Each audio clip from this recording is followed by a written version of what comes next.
The relevant portions, Your Honor, will be on page, beginning on page, the bottom of page 3, where it says 3 of 8. 3 of 8, right after it says break, and Okay. Agent Bean says you saw what they Okay. said. All right. Okay. Now that I'm oriented as to the transcript. All right, Mr. Steele, since your objection, sir.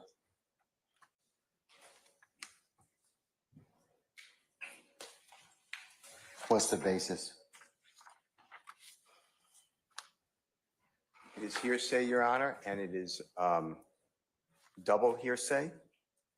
It is on page, the relevant portion really starts, I know it does start on page 3 of the next court exhibit. I don't know what number that is. But going on to page 4. I'm sorry, one more time. 4 of 8. 4 of 8? Yes. And in the big paragraph that says Courtney Bean. Yes, sir. Starting on line 7. Okay. And Courtney Bean is repeating what other people are saying, and she's not going to be a witness from what we were told. It says, right, that's what but people telling, but people pull you on like they don't, but hold on, first off, all of this, what the trip, because nobody even know you was with them. Everybody keeps saying buck, buck. They thought it was buck, buck, thug, all the other. I would argue that all of that is other people, supposed statements coming through Courtney Bean to Adrian Bean over the recorded call. I asked you to exclude all that. It then continues. What's the what? Where to where, sir? Okay, I apologize. I started on page 4 of 8, Yes. line 7. Courtney Bean, according to the transcript, which I did look at the transcript, there are some slight changes, but it's, for purposes of our conversation, it's correct. And it says, right, but people telling. People telling. I think the word is what, but, you know, I can't be sure. I'm going to give an admonition that talks about that if I decide that it's admissible to begin with. Understood. It says, but people pull you on like they didn't, but hold on first off all this, what the trip, because nobody even know you was with them. Everybody keeps saying buck, buck. They thought it was buck, buck, thug, and all that. And I don't hear the word other, but it's in there. So my point, I stopped there. It's on line 11 on page 4, from 7 to 11. All of that is Miss Courtney Bean, who's not a witness. That's hearsay.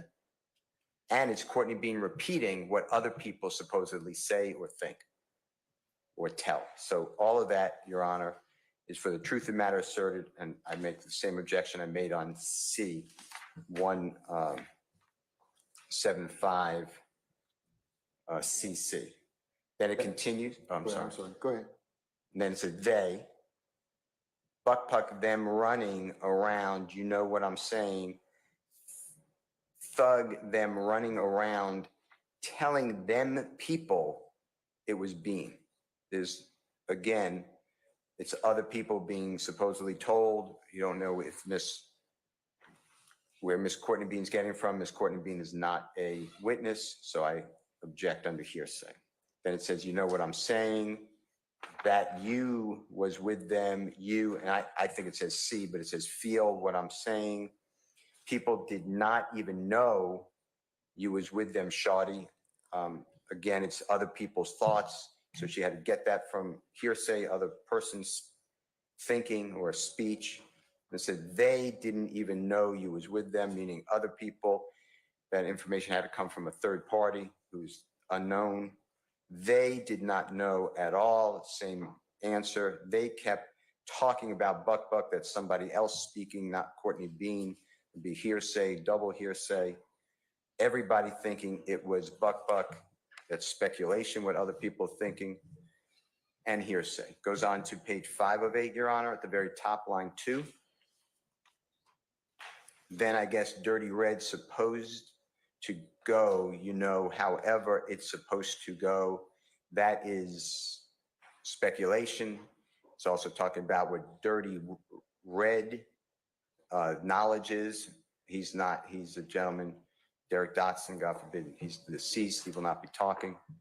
Then it says talking about Ken going to put a hit out on you all. So that's another person, that's a third party, that's hearsay, that was his money, all type of OSHI blank. That's what Cheryl, who is, I don't know who that is, and Cheryl spelled S, in this it's spelled SHERELLE, told me last night. I don't have talking about, I think that's not there. Then it just says Big Homie's baby mama. So I assume that Cheryl is whoever Big Homie's baby mama is. I said, honey, please. So my point to you is it appears to me in this section, Your Honor, that you heard, but I use the transcript just for ease. And I do understand that the recording is the evidence, but just for ease, for the purpose of this motion, everything here appears to me to be hearsay from either Courtney Bean is not a witness or Courtney Bean heard it from someone else. So that would be double hearsay. And that person, to my knowledge, is not testifying about any of this either. So my objection's the same. So I understand if I understand your objection correctly. You are specifically asking the court to exclude from page 4, lines 4 through, page 4, lines 7 through about 18 in total. And page 4. lines 7 through 11. Is that correct? No. 7 through 18, I should say.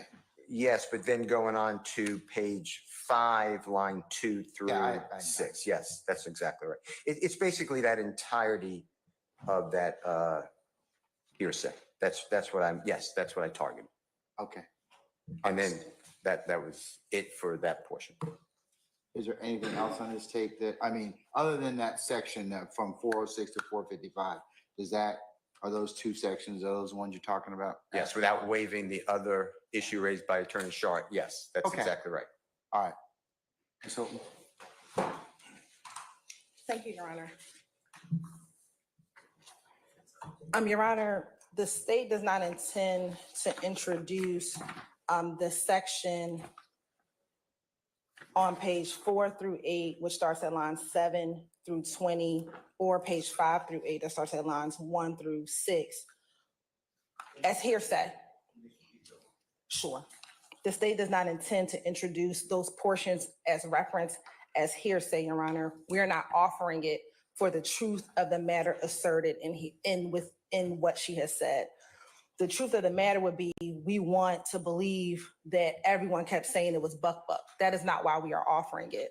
The reason why the state played the entirety of 406 all the way through 713 was to show that this particular conversation has an effect on how Adrian Bean responds to Courtney Bean, given what she has said to him. So immediately following what Courtney Bean references, he goes into what he did and what happened back on September 11, 2013. So whether or not Buck told the people in the community, whether or not Thug told people in the community, we're not offering it for the truth of the matter asserted. We are offering it to show the effect on Adrian Bean, which immediately after Courtney tells him this information, he goes into page 5 of 8, line 8. Nah, that ain't got nothing to do with us.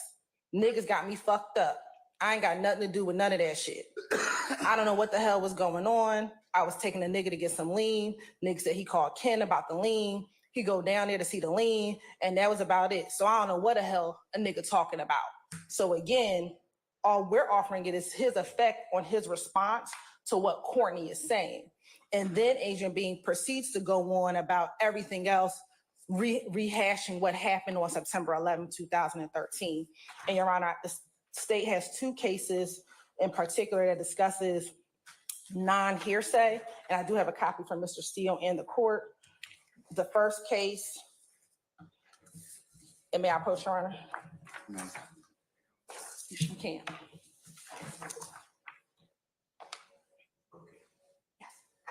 paper clips together.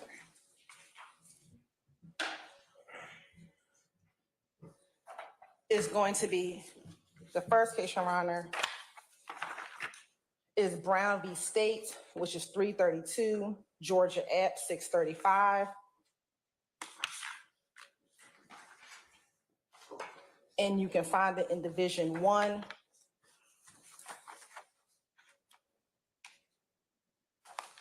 And it states, when we had the holding from the court, OCGA 24-8-801 provides hearsay means a statement other than one made by the declarant while testifying at the trial or hearing, offered in evidence to prove the truth of the matter asserted. Whether an out-of-court statement is hearsay depends on whether it is offered for its truth or merely for the fact that it was made.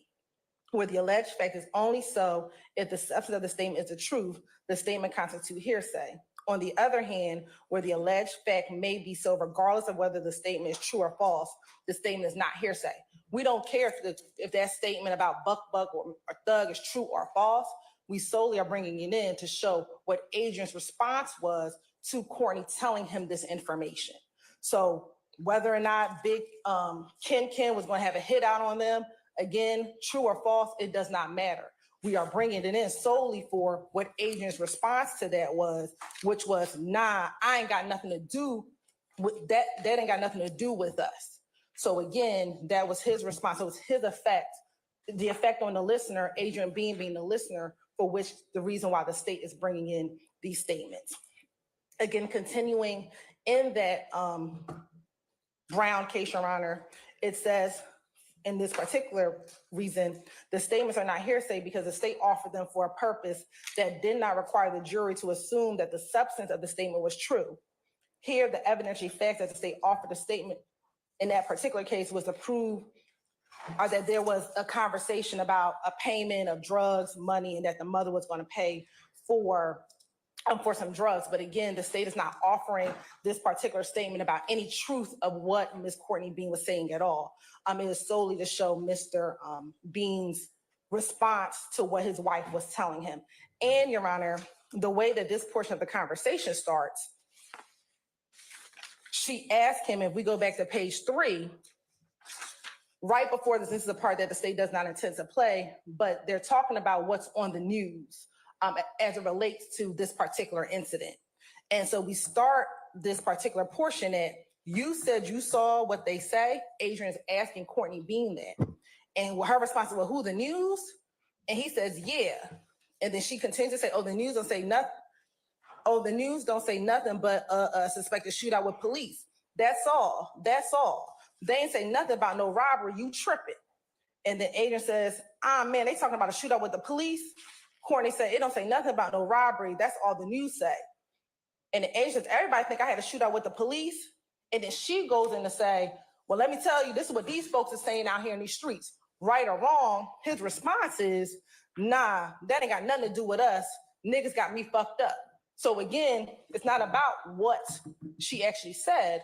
Adrian is responding to Courtney, given this entire conversation. Then again, he goes on to explain everything. So for that reason, Your Honor, the state would ask that you deny Mr. Williams' motion. The other state is Graham v. State. It goes for that same proposition, Your Honor, that again, because we're not offering it for a hearsay purpose, this is non-hearsay, that we are asking for this portion not to be redacted. All right.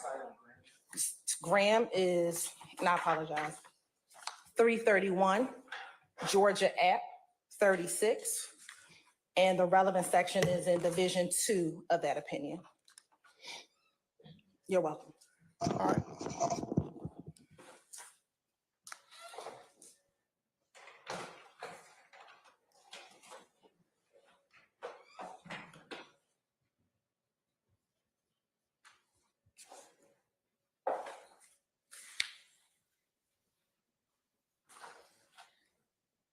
All right, Mr. Steele, anything else for a rule? Yes.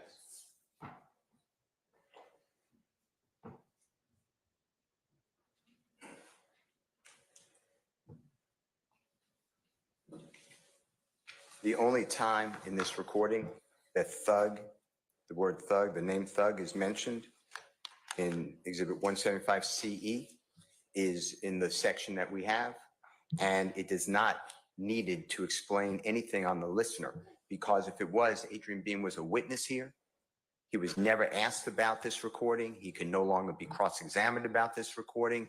To say it had an effect on him is pure hearsay. That's why I'm moving for the whole tape to be recording to be excluded. I understand your ruling, so I'm not going backwards. But that is being offered for the truth, because then the state is going to say Thug was mentioned by Courtney Bean.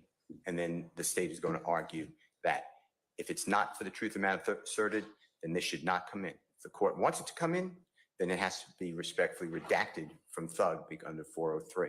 Because if it's not for the truth of the matter, why does it matter that Thug was mentioned? Well, it's a conversation that she's having, but it's not hearsay. It's the effect on the listener. Then the 403 analysis, I'll hear that. So I disagree. Under 403, why is it more prejudicial than probative? Well, first of all, I disagree. It's non-hearsay because the state is using it for the truth of the matter asserted, because otherwise it's irrelevant. You don't need that's their to argument, explain. and that's yours. Okay. Okay. I thought you were fine. Okay, I'm sorry. That's okay. To put Thug in there on a witness I can't speak with, who says that she got this from a third party named Cheryl, I think, yes, I have major problems with that. And it's saying that's what people are telling. On line 7 of 4 of 8, it starts out right. That's what, but people, I don't believe the but said, but whatever, that's what it says. That's what, but people telling, but people pull you on like they didn't, but hold off on first of all, this is what the trip, because nobody even know you with them. Everybody keeps saying buck puck. This is all repeating unknown third parties or fourth parties or fifth parties. I have no idea who these people are. They said they thought it was buck, Thug, and all the other. But remember, it goes to show Bean's, it's contextual, because right after that, Bean says, "No, I ain't got nothing to do with us." I mean, he's responding to a statement that his wife made at that point in time. Not exactly sure I agree with that. If you go up above that part that I'm challenging, on line 1 of page 4 of 8, Adrian Bean, man, they talking about shootout with the police. Courtney Bean, it don't say nothing about no robbery. That is all the news say. Adrian Bean, everybody thinks I had a shootout with the police. Then if you go to where I'm not challenging, on page 5 of 8, Adrian Bean says, nah, I ain't got nothing to do with us. Ends got me effed up. I ain't got nothing to do with none of that.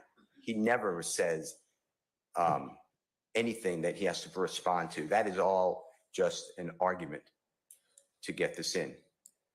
And if it's not for the truth of the matter asserted, then clearly it prejudices Jeffrey Williams under 24-4-403, because I can't cross-examine anybody who's made this statement. Either it's Courtney Bean or whoever she supposedly heard this from, or if she made it up, or if she was joking, or there's nothing here.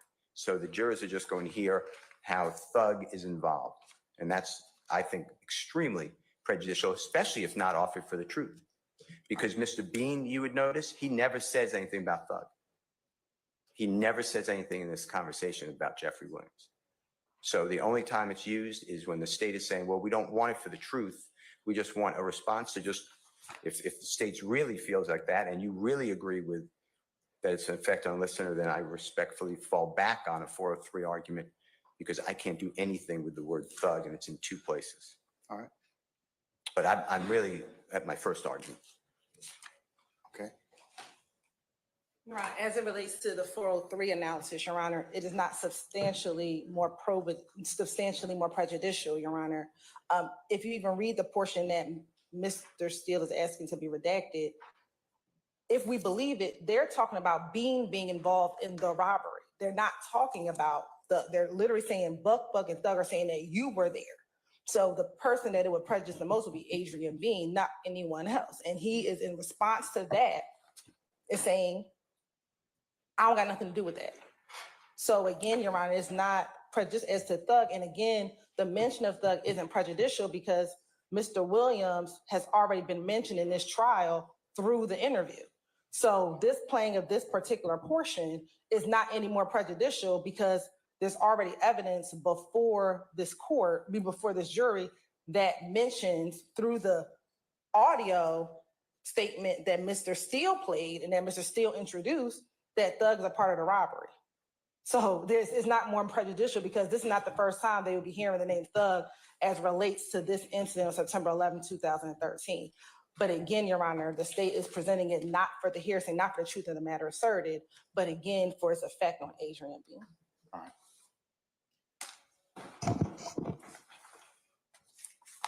All right, folks.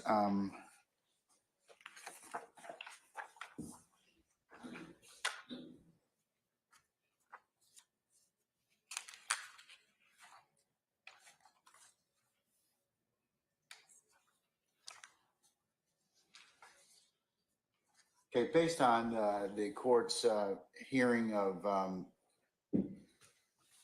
States 175 Charlie Echo, relevant portions 406 to 455, I'm going to overrule the objection at this point in time made by defendant Williams. The court's had an opportunity to take a look, not only listen to the evidence, also take a look at the transcript, which will also be included for the purposes of the record as the next court exhibit in order.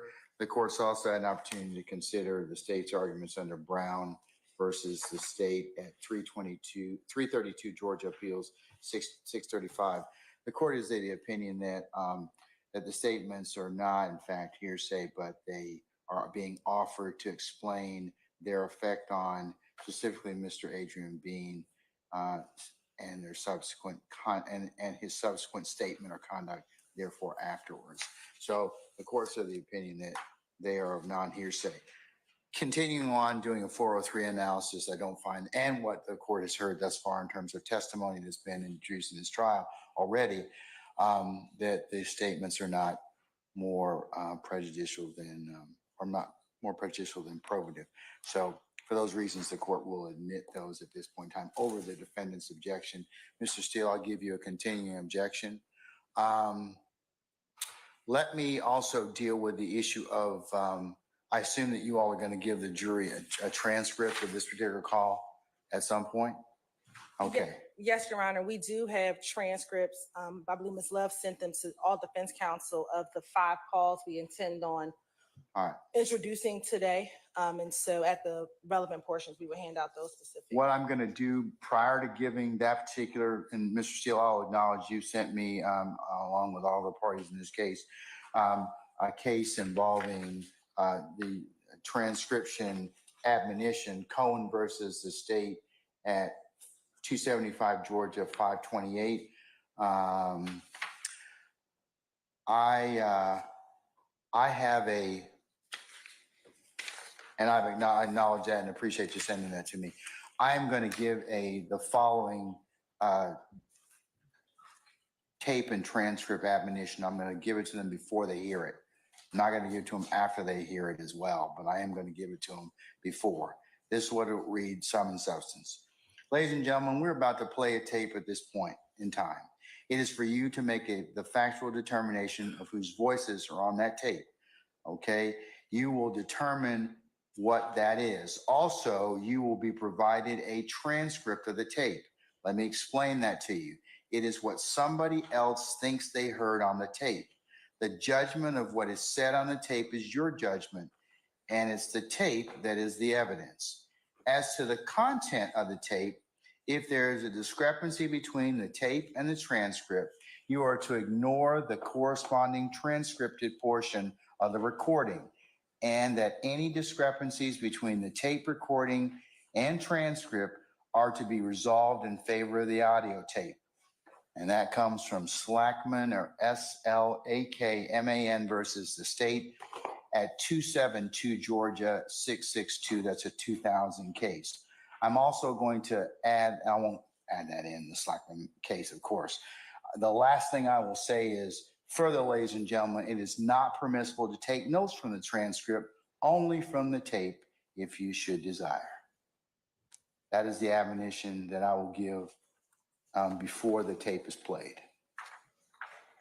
Thank you, Your Honor. And just so everyone's aware, the state will introduce a copy of each of the transcripts for the record. No, not to go back, but we want to keep it for the So record. before the first transcript and tape is played, I will make this announcement. So you just need to let me know this admonition, tape and transcription is provided for your use. Okay? Thank you. All right. Anything else, Mr. Steele?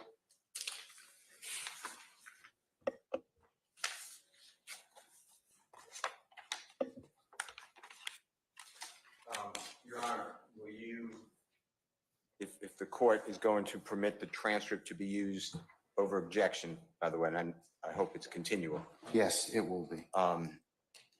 Can the court have the sheriff deputy or bailiff? Oh, we will take it up as soon as it's over. That's what I was gonna Yes, I forgot that. I'm going to take Lieutenant Walker, if you'll make sure that after we play the tape and the transcript is given after each playing, take up the transcripts, make sure you get all the necessary copies back, okay?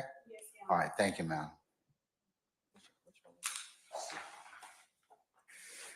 All right, anything else, sir? Yes, we adjust, there's one on C, on 175C. I believe that part of this was omitted by your honorable court, but it's still in the transcript.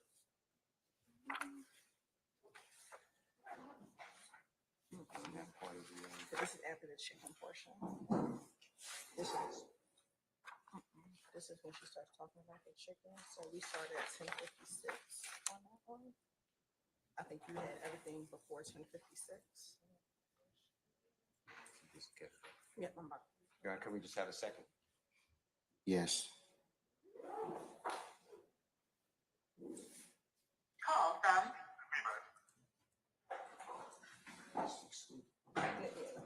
I'm going to 10:56. Everything before 10:56. I don't know how I missed it. I gotta get. But it doesn't, she's not talking. But you'll hear the context.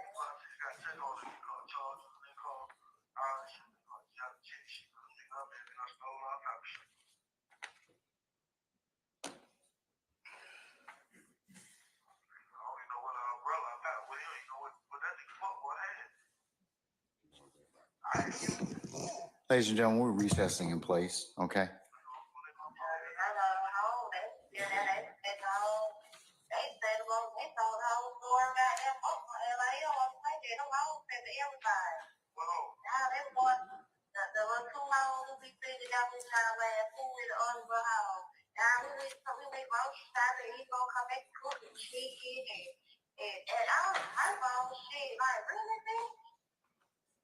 Oh my God, they went to look for that one. I mean, the whole story.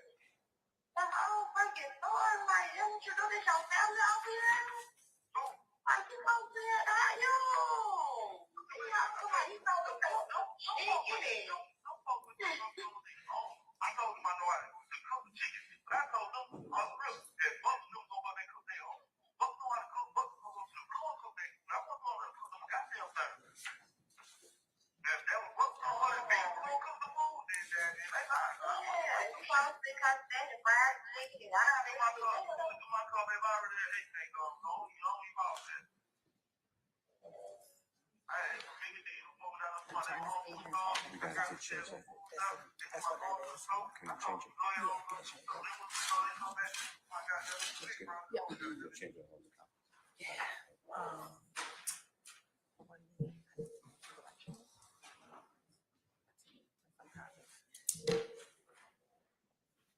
Yeah, I'm about to send you. Thank you, Mr. Steele.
Two.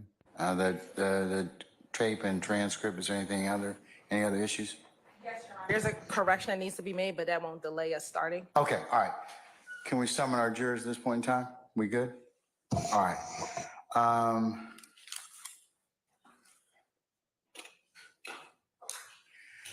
right, Lieutenant Walker, can you summon our jurors for us, please? Yes, ma'am. Thank you.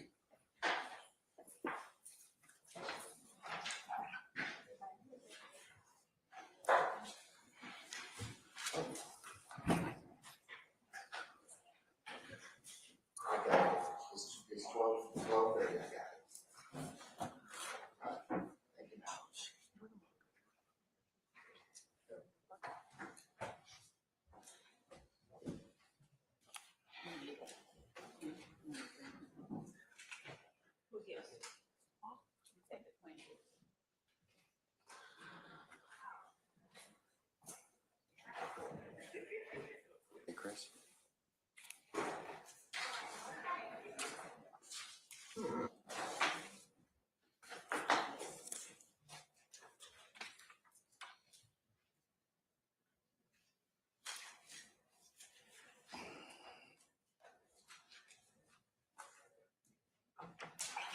Our aspect juror, please.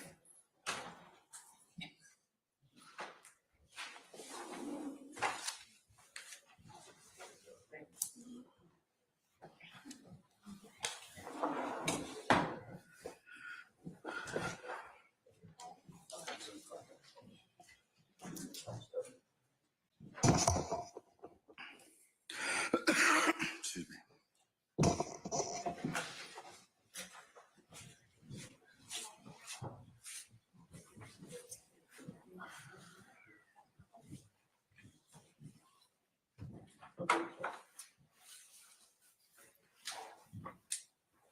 Proctor is the president and counsel. All right, thank you, Lieutenant Walker. Ladies and gentlemen, please be seated.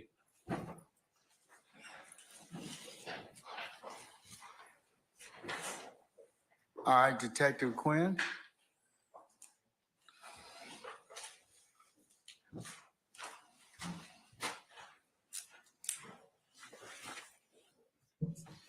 Judge. All right. Ladies and gentlemen, good afternoon. Good afternoon. All right, without further delay, we're going to go ahead and continue with the presentation of the state's case. Detective Quinn, you're still on the road, sir, okay? All right, go ahead now. Thank you, Your Honor. Good afternoon, Detective Quinn. Good afternoon. All right. So on Tuesday or Wednesday, when we were here, we talked briefly about you speaking with or attempting to speak with Frederick Prothro and Walter Murphy.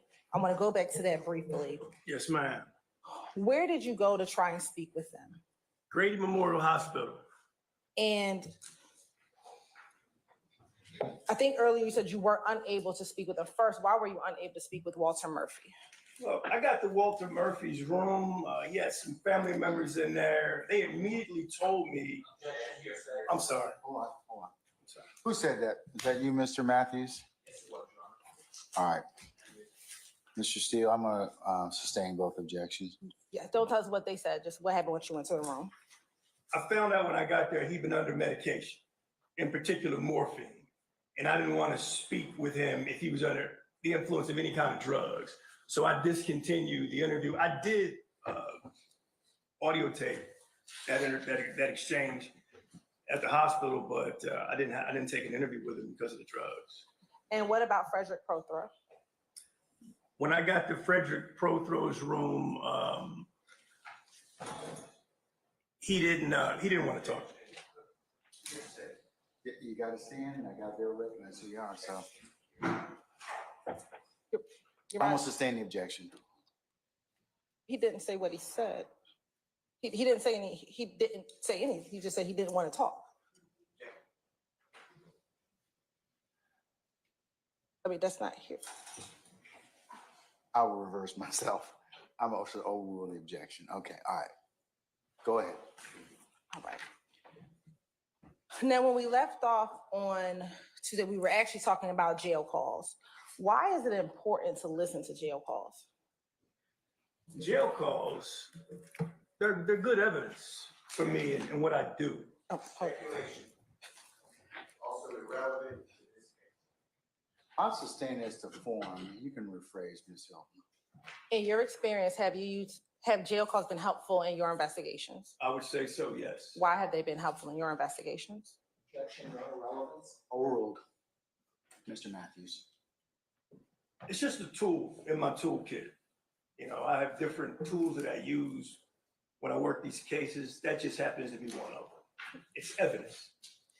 And I think we talked about earlier on Tuesday that you were able to pull jail calls of Adrian Bean. That's correct. And when you listen to those jail calls of Adrian Bean, do they assist you in your investigation? Absolutely. And briefly tell us, how did it assist in your investigation? For me, it was an inflection point in my investigation because I had no information other than the rudimentary evidence that was collected at the scene and the testimony from some of the law enforcement officers. And as you listened to some of those calls, did you find calls that gave you some additional information? Yes, ma'am.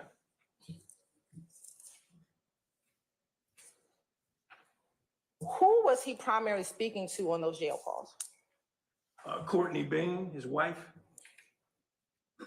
And at some point later, did you have the opportunity to play some of these jail calls for Adrian B? Absolutely, I did.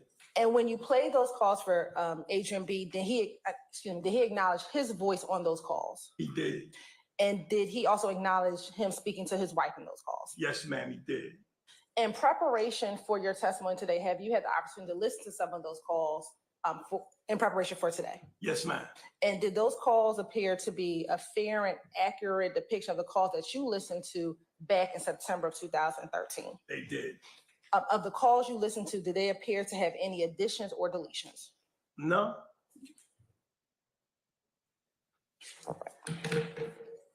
Your mind permission to approach Have you shown those to defense counsel already? Defense counsel has the Okay. calls we're going to hear today. All right. I'm going to show you what's been marked as State's Exhibit 175. Tell me if you recognize State's Exhibit 175. I do, and it even has my initials on it. And let me apologize, 175 Charlie. And are those 5 of the calls that you listened to in preparation for your testimony here today? Yes.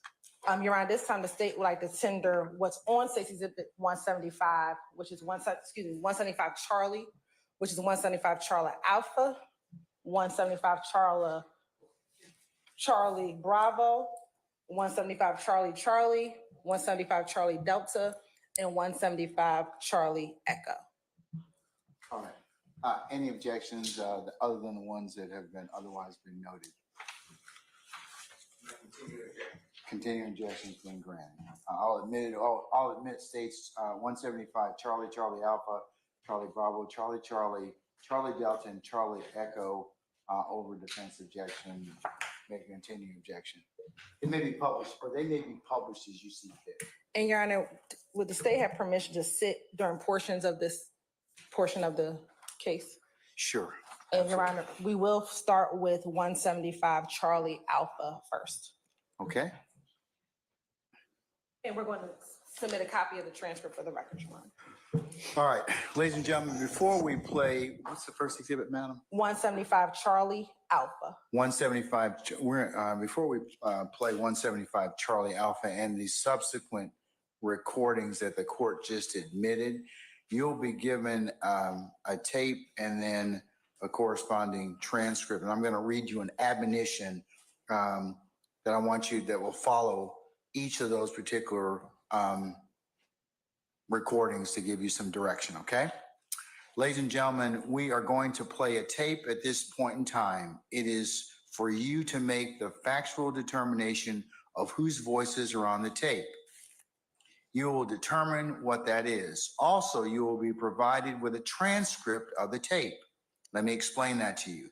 It is what somebody else thinks they heard on the tape. The judgment of what is said on the tape is your judgment, and it's the tape that is the evidence.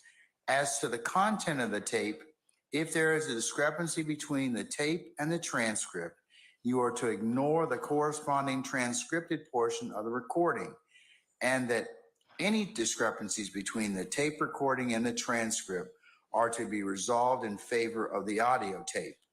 Further, ladies and gentlemen, it is not permissible to take notes from the transcript, only from the tape if you should desire. And after each recording's been played in the transcription, we will take up that particular transcription, and then we'll provide you with the next transcript for your consideration. And the same admonitions will apply, okay? All right, thank you, ladies and gentlemen. All right, Lieutenant Walker, if you will hand out those, ladies and gentlemen, just take one, and once all of you have a copy, just let us know that you're ready to go.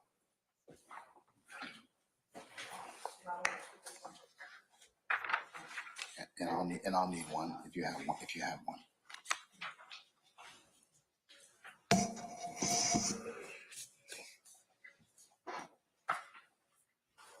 We have admitted 175 Charlie Alpha Tango for the record. All right, you may publish as you see fit. Madam, hold on. You want short?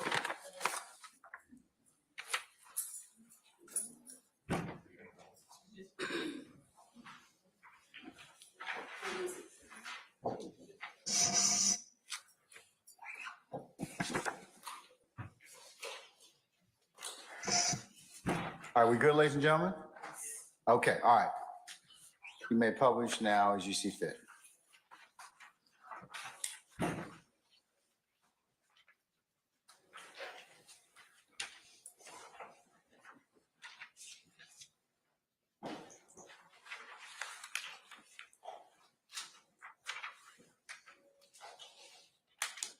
This is a free call from an inmate at Fulton County Jail. This call is subject to recording and monitoring. To accept this free call, press 1. To refuse this free call, press 2. Thank you for using Securus. You may start the conversation now. What up, man? What's on?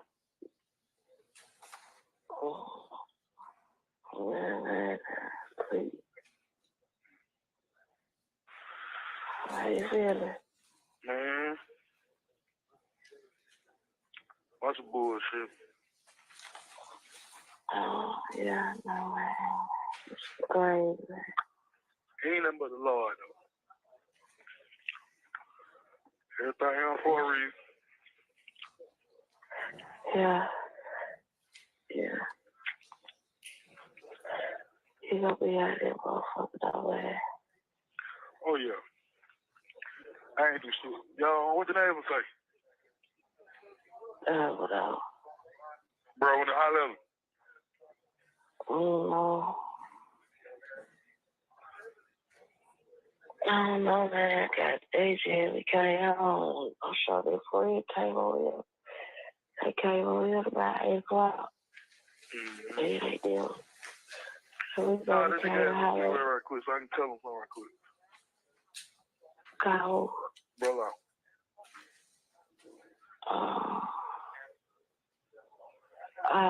I do this shit. I ain't know I know. Go to the contact. Look at your phone and hit contact.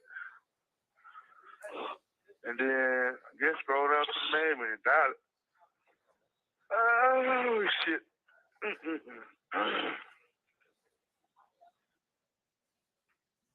Hell shot Big Fred all in the back and shit. Shot goddamn DK all in the damn legs and shit. Goddamn 12 just went to shooting through the car. Hello? Hello?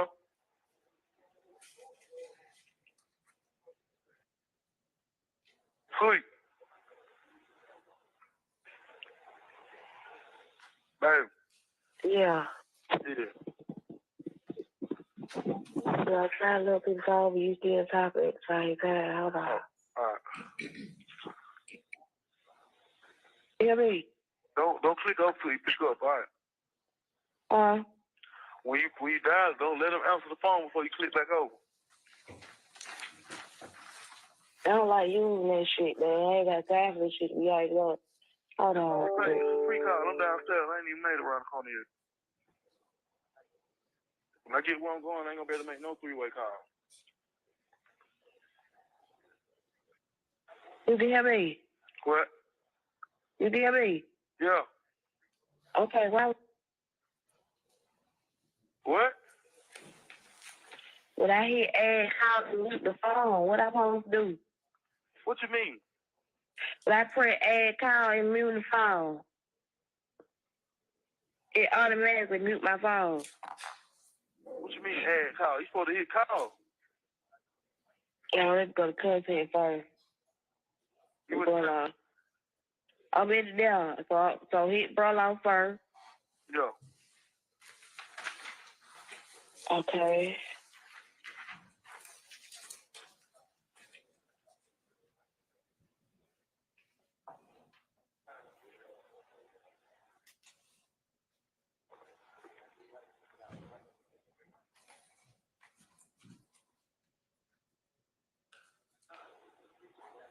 So you got minutes on the phone. Bro, what's up, man? What to do, Brody? You alright? Hell yeah, man. I just talked to a nigga thought, though. What they talking about? Shit. Man, I know how that nigga, man. Them nigga down there got a nigga killed, boy. Fuck you talking about, man? I said Little that nigga shit, DK, man. little nigga DK shot at 12, nigga. Yeah, he said it. For no reason, boy. He shooting for no Yeah, he reason, said. though. That's why they started shooting that child. Man, that nigga just up, boy, for no reason. Call the little young guy there. I'm like, hell no, boy. Hit Big Fred, hit his ass. Me and Thor got down. We get out the car and run. I just went the wrong motherfucking way, man. I should have fought Thug there. Fuck that wall. For a reason, though, man. They got to get this shit off his back anyway. For sure, bro. Yeah. Hello? Yeah, I'm here. Yeah, man. Hey, bro. We had to go like that, man. No. Everything for a reason, though, man. You know what I mean? It was all set up. I did the same What thing they I did. Sit around, goddamn, last night, goddamn, talking that bullshit. But I ain't gonna never goddamn do it like this. I never do this, man. Can't no What they got you charged with, bro? shit, but the punk ass little driving license, suspended license, little charge, goddamn, the aggravated assault. I ain't charged with none of that shit today. I could have gave AC nothing and been at home child, man.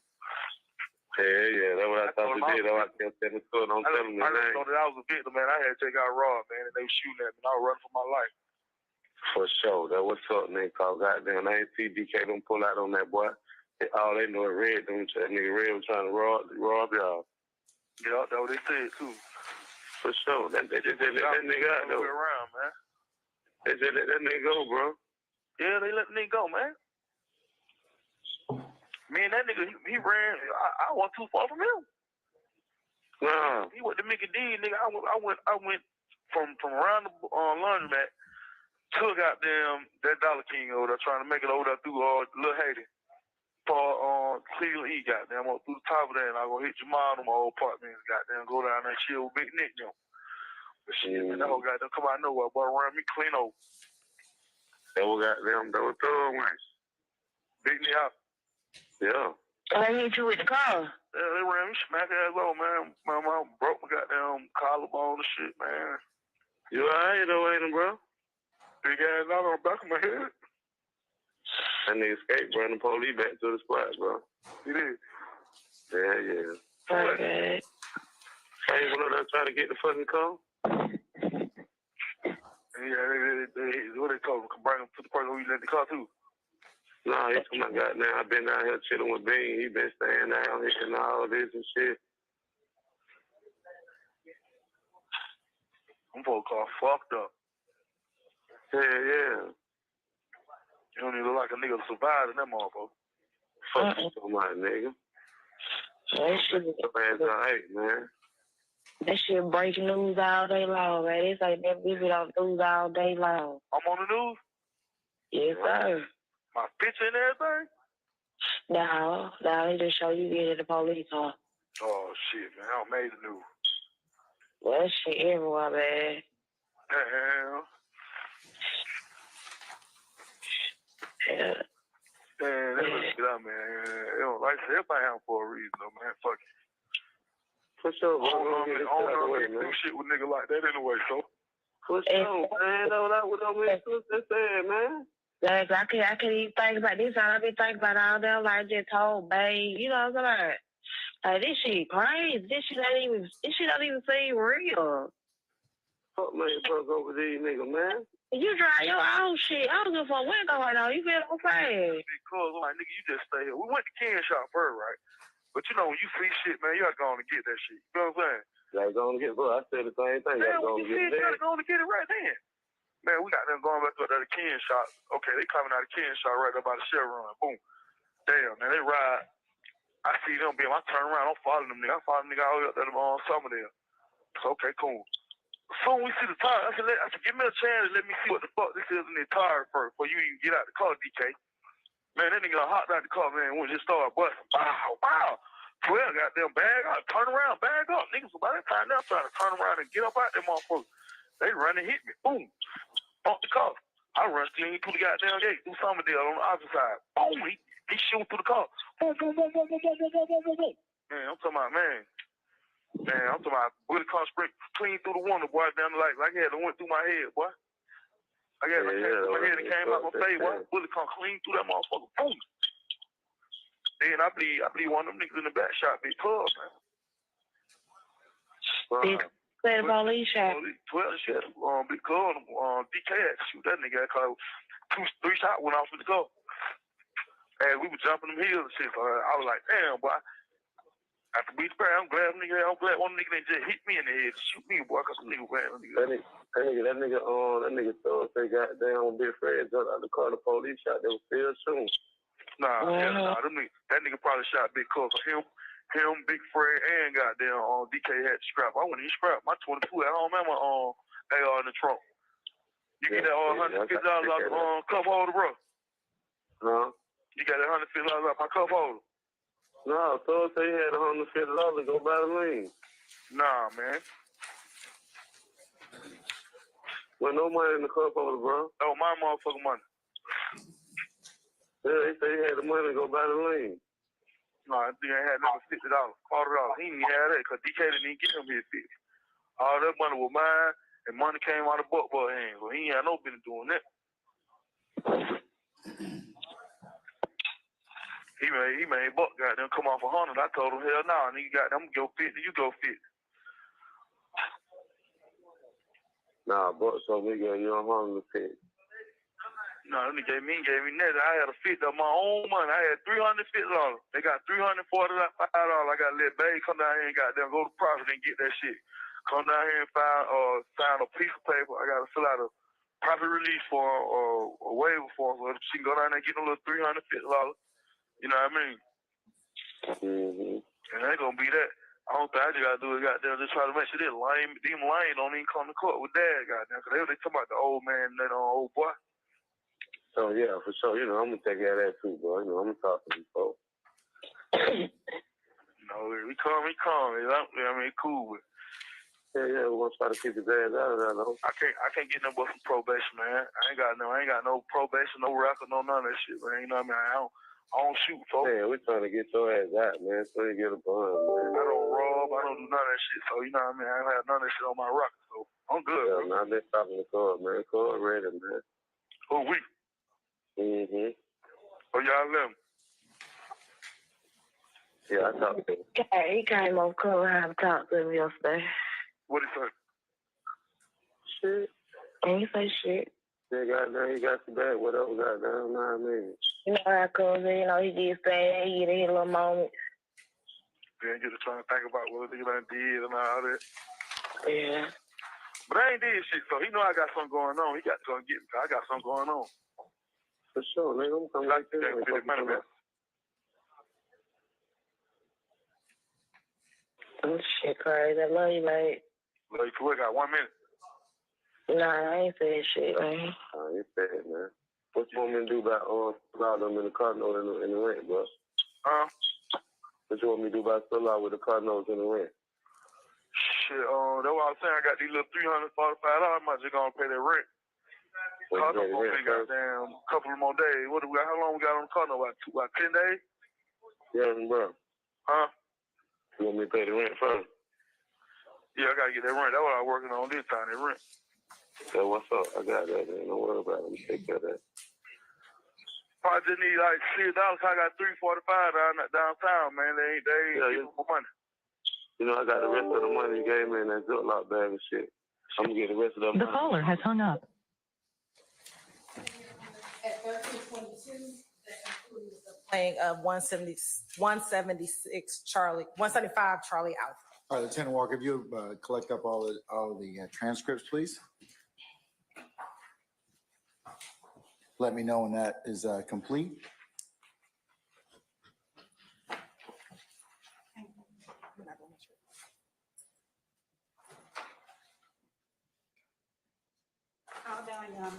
All right. If you will return those to Ms. Hilton, please, or Ms. Lowe. Permission Okay. in order for me to sit for the next portion of my question? Yes, ma'am. Now, Detective Quinn, can everyone hear me? I'm going to go through some portions of that call, okay? First, I'm going to go to 2 minutes and 45 seconds to 3 minutes and 10 seconds.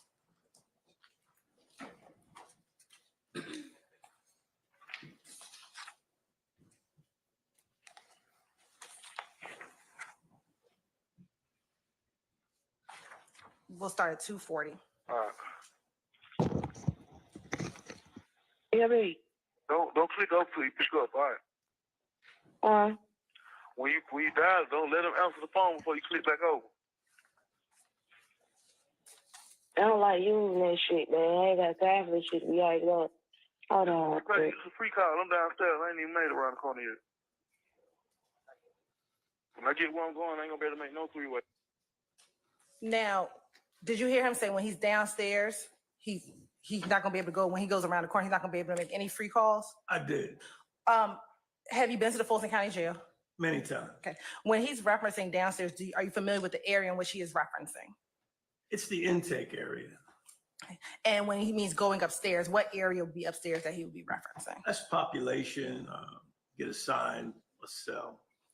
And generally, when individuals get booked in or go into intake, do you know, and if you know, about roughly how long does it take for them to go up into population, if you know? That I don't know. I've never worked in the jail, but I guess it would vary. I don't know. I sustain the objection. But that is generally caused maybe as soon as person I sustain the objection. in the intake area, individuals are able to make calls before going to, are individuals able to make calls before going into population? Yes. All right. Now, I'm going to forward and play between 4:20 and 5 minutes.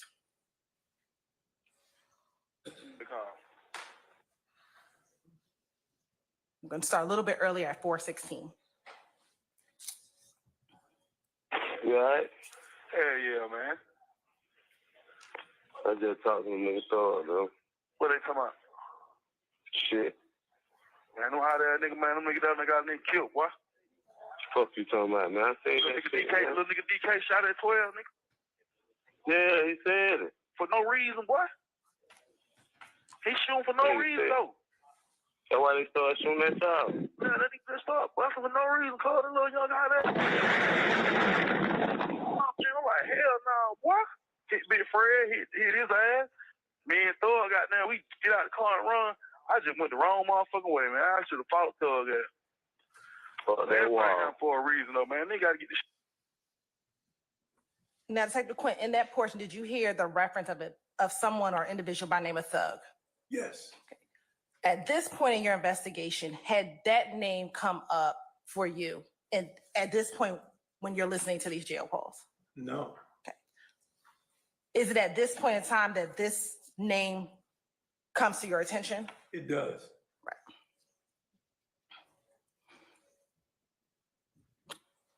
I'm going to go to 6 minutes and 45 seconds to 7:10. Get off your back anyway. And let me ask you this. Well, no, never mind. 6 minutes and 45 seconds. Yeah.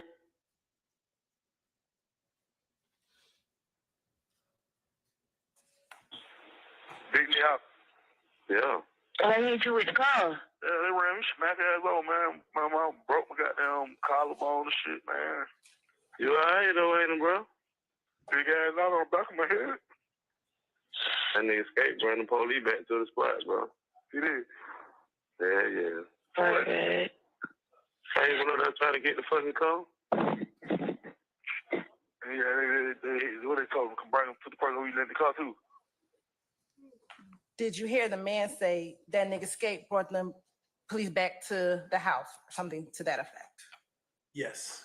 At that point in your investigation, did you recognize Skate? Or did that name Skate come up in your investigation? It did. Okay. And in listening to that, who did you determine who they were referencing Skate as? Brian Taylor Ransom. And is that someone you had already interviewed? Correct. All right. Now going to 8 minutes and 24 seconds.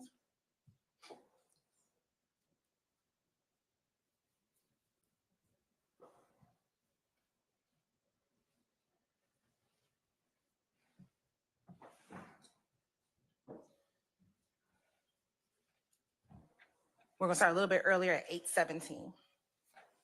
This shit don't even seem real. Fuck man, fuck over these niggas, man. You drive your own shit. I don't give a fuck what's going on. You feel what I'm saying? Because, like, nigga, you just stay here. We went to Ken shop first, right? But you know, when you see shit, man, you gotta go on and get that shit. You know what I'm saying? Gotta go on and get, bro, I said the same thing. Man, Gotta go when on you and see get it, you that. gotta go on and get it right then. Man, we got them going back to the Ken shop. Okay, they coming out of Ken shop right there by the Chevron. Boom. Damn, man, they ride. I see them, I turn around, I'm following them nigga. I follow them nigga all the way up there on Summerdale. So, okay, cool. Soon we see the tire, I said, give me a chance and let me see what the fuck this is in the tire first before you even get out the car, DK. Man, that nigga hopped out the car, man, when it just started busting. Wow, wow. 12 goddamn bag out, turn around, bag up. Niggas, by that time, they're trying to turn around and get up out there, motherfucker. They run and hit me. Boom. Bump the car. I run still into the goddamn gate, do Summerdale on the opposite side. Boom.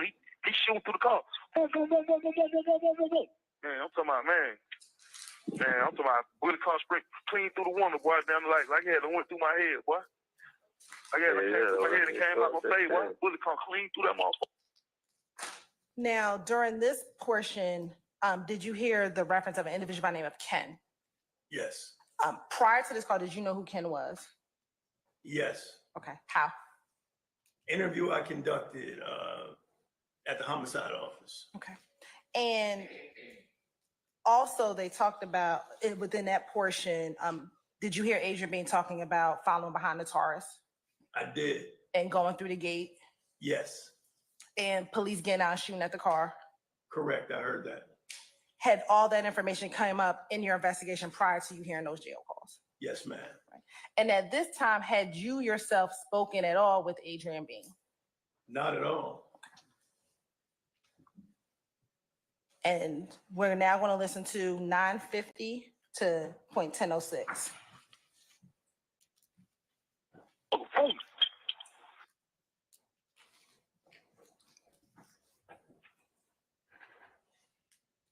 We'll start at 9:45. After beat the I'm glad one nigga ain't just hit me in the head to shoot me, boy, cause some nigga ran. That nigga thought they got down Big Fred jumped out the car, the police shot them still soon. Nah, that nigga probably shot Big Cook. Him, Big Fred, and goddamn DK had to scrap. I wouldn't even scrap my 22 at home and my AR in the trunk. You get that all 100. Ending at 10:08. Now, as a homicide detective, have you heard the term strap before? As a police officer, yes. And what is your understanding what a strap is? Gun, firearm. Okay. And did you find guns and firearms within that vehicle? Yes. And that vehicle being the red Nissan Altima? Correct.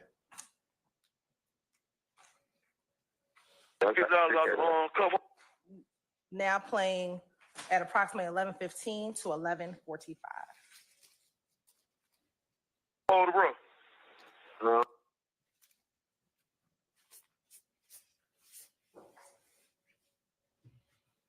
We're going to start at 11:06.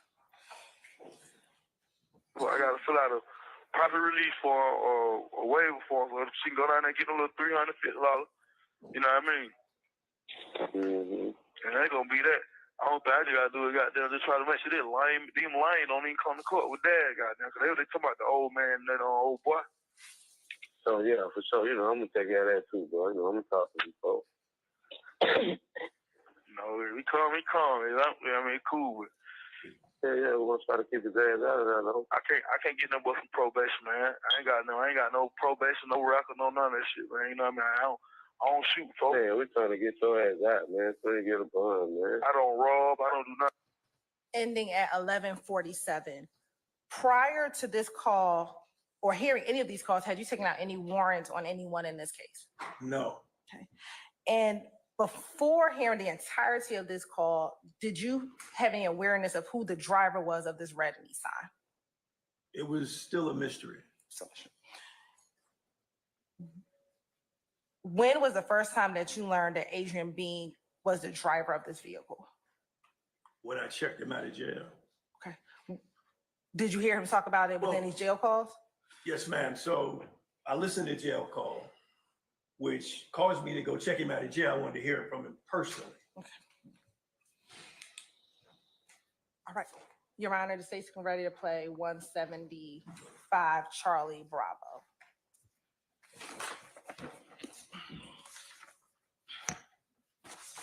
All right, do you have transcripts for that? Yes, Your Honor. Lieutenant Walker, if you'll hand those out, please.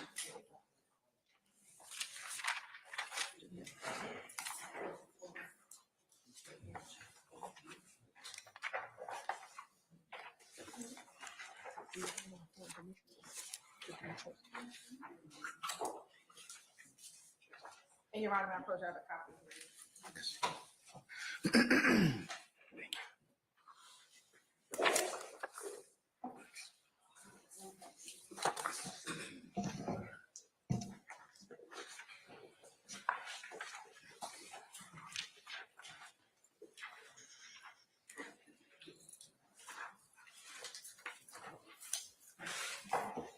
Does everybody have a copy?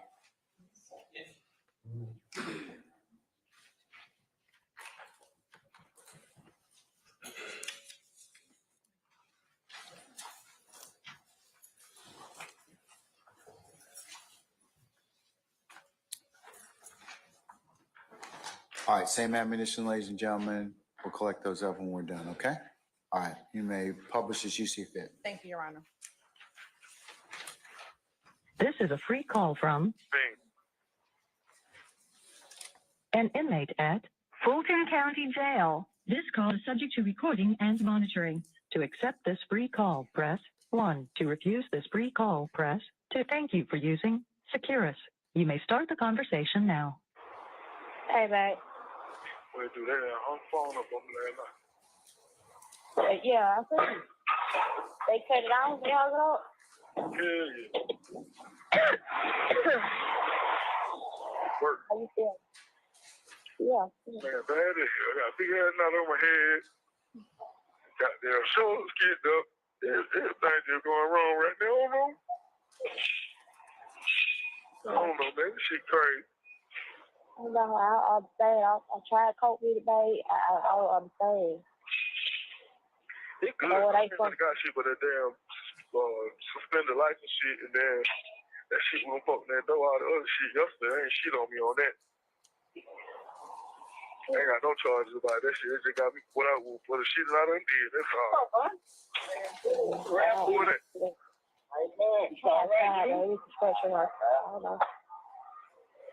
My new little home for about a year. Yeah, I had talked to the security guard, but they trying to figure out, like, you telling us to get all that stuff out, football stuff. AJ said, so where's the dad at? I was like, you know, he the oldest, bro. You know what I'm saying? So, I just looked at him. I just said, really, AJ? He looked at me, he's like, oh. I said, oh, wait. I said, you know? He was like, yeah. And I ain't say that. This shit crazy, man. This shit crazy. I ain't really want that shit, man. They give me a bond, I'm out of here. Yeah, That probation shit, they give me a bond here. Like, hey, how I can't make it? Too high, I just wait to fucking ride it. I know about that. This friend got shot in the back. One of his laws left. I ain't heard that else about him. You know what's going on with the dude. Shit, ain't that one on came in yet. We can't go nowhere. We're gonna be down here 2 more days, goddamn. Ain't she so fucked up in the jail, man? Gotta go to the court and let me start. What's going on in court? 7 o'clock now. Yeah, right now I am. The nigga can blame me though. If he come to court, he just come to court and tell these folks, man, hey man, I ain't got nothing to do with that shit. They'll throw that shit out. He don't even live there though to them no more though. The nigga don't even live there no more. Who? The little nigga Cam.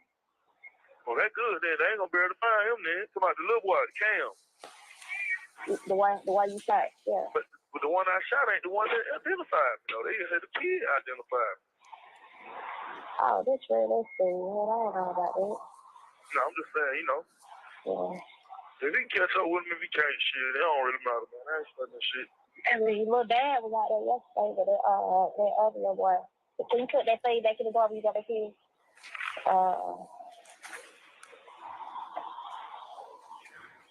What happened? Dad was over there yesterday. I was over there. Who the hell is that? My daddy. The little old man. He thought I shot a brick. Oh, what you think? I don't know. I just see you sit over there. No, he said he wasn't going to court. He ain't studying that shit. Right. I don't think none of them really study that shit, though, man. You see what I'm saying?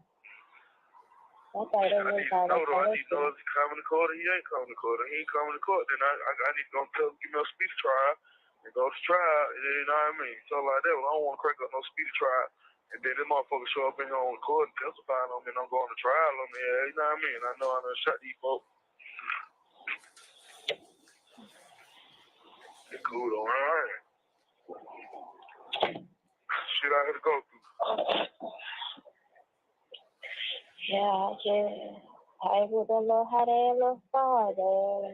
This shit, oh, like, goddamn, we just got through a situation and here we go again. Yeah, that shit, how I'm saying. I ain't been asleep. I ain't been asleep.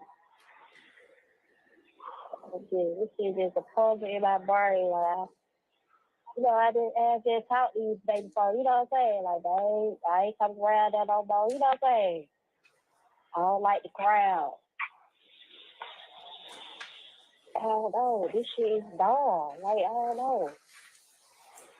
You ain't got no sprout. You ain't got nothing with you. Like, you don't even do stuff like that. I ain't like, where your man was?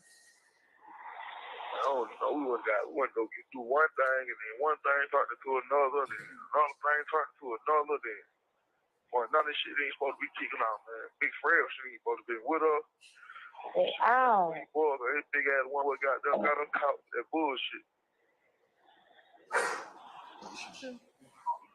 You know, you just get out of jail, man. You know you on rob, man. Sit your ass back, man. I ain't even get out the car this time. We let DK get out the car. I should have went on and did the shit because I wouldn't even been shooting at nobody. He just went to shoot wild, goddamn shoot. 12 looking at that dumb ass. 12 shoot, oh boy, get in the car. Hey, get in on my side. Where he got shot at? I'm glad they ain't hit me in the head or anyone, man, because that bullet come clean through my past my shit. Where he got shot at? Where DK got shot at? I got it both his legs.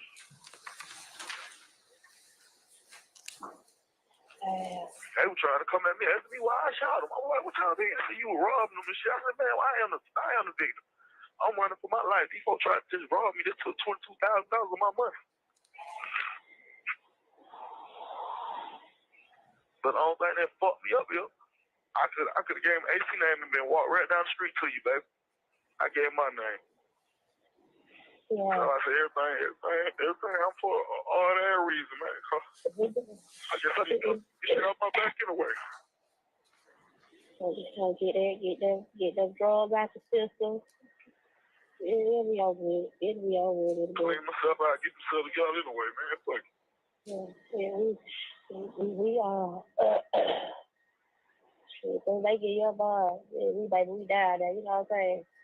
So, hey, we need to know quick. They need to be trying to goddamn figure out some shit quick. But they can't hold you for too long, you feel what I'm saying? Mm-hmm. They cannot hold you for too long. Oh, no, I'm good. I ain't really shit. I go to court Wednesday for the probation violation on the driver's suspended license. That's $1,400 fine. They gonna reinstate. I ain't paid and on it. So they gotta pay it. They gotta reinstate that or either throw it out. Bro, I said they've been throwing them out lately. Okay. So if they throw that out, then I'm stuck with the one. And I get a bond for that. If I get a bond at 11 o'clock for that, then I can make bond on that. I can start working on the bond money for that. But I know Wednesday they'll be goddamn re-signing me back to the driving license shit. So that ain't shit. See what I'm saying, though? Yeah, what time you call to court with? I go to court at 11 o'clock today. I don't know when I go to court Wednesday, but she told me I go to court Wednesday for the probation violation. So shit. You all call to talk to somebody else? No, I ain't got nobody number.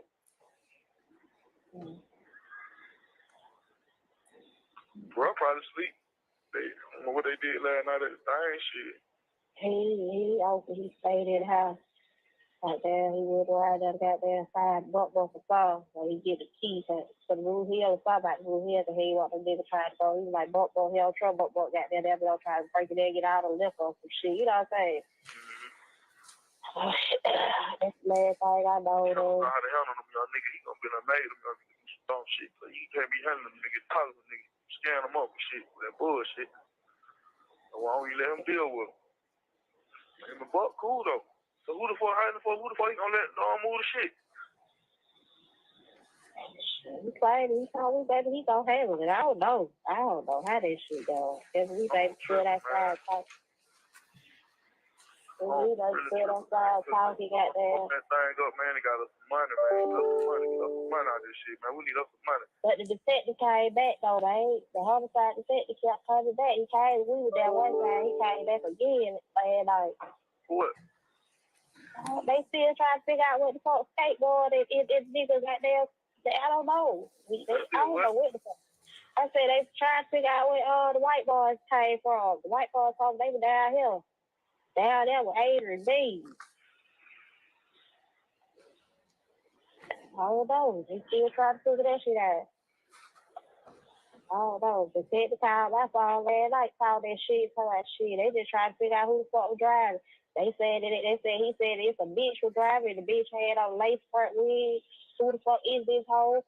Cause goddamn, he can't find out who this hoe is, then he gonna end up. Well, he kept calling a broad. He was adamant. He was just so fuck. I put him on speaker so brother I was shut up. The homicide detective. He like shit. He said he trying to figure out who the fuck the broad who drives. They said it was a broad driving the car. Goddamn, she had a lace front wig and all type of shit. They trying to figure out who she is, so she the one that caused all these problems with this driving. And she could have killed somebody and all this old stuff here. If he can't find her, he gonna end up having to put these charges on the three boys that they got in custody. As of right now, your husband disabled me. They got no charges on him. We can't charge him for nothing. So he was a passenger. Who that? That's what he said. No, he told you about me. Yeah, he said as of right now, your husband, they got no charges, so he was a passenger. We tried to find out what the fuck happened. Mm-hmm. The thing was, they come, they stick and come down and motherfucker and tell them that what it was. Them niggas kept 100. They gave us a story to tell. All right, baby, I gotta get ready to get out the phone. She's making me get out. I love you. Okay, I love you. Probably when I get in population or when I come from quarter, they let me use the phone again. If not, I'll talk to you when I get in population. You do got minutes on your phone, right? Yes, I do. Because these free calls, I think. Okay, that's If fine. they ain't free, call and check and make sure, because they probably took the money out. But if they ain't free, just check and make sure. But I will call you back. Love you. Bye, all right? What's going on here? I love you too. I love you too. I love you too. I love you too. All right. I love you. Hello? Yeah. Yeah. Call, get my mama to call.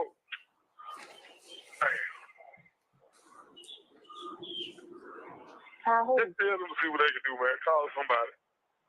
Hey, just don't worry about this. We got this out here, okay? Just don't worry. All right. Okay? All right. Okay. Love you. Keep it clear mind. Keep it clear mind, baby, okay? All right. It's all good. All right. I love you. Love you too, baby. Bye. The caller has hung up. And Your Honor, the call concludes at 12:17. All right, Devin Ham, can you please up all the transcripts, please, sir? Once you've done that, return those to the prosecution, please.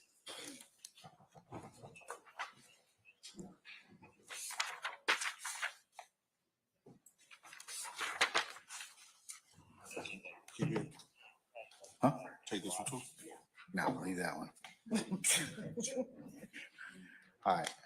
All right. All those transcripts have been returned. Okay. All right, madam. Thank you, Your Honor. All right, Detective Quinn, we're going to go through some portion of this call as well. First going, and let me ask you this. This is a different call from the first call we just heard. Correct.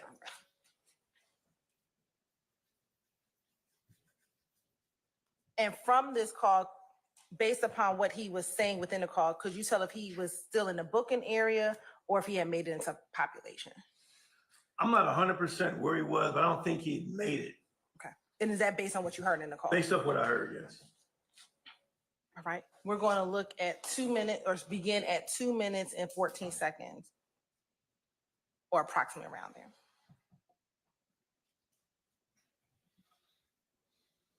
Hello, this is a free call from. Bing. We're going to start the recording at 2 minutes and 12 seconds. Well, the friend got shot in the back is one of his laws left. I ain't heard that else about him. I don't know what's going on with the dude. Shit, ain't that one on came in yet. We can't go nowhere. We're going to be down here 2 more days, goddamn. She's so fucked up in the jail, man.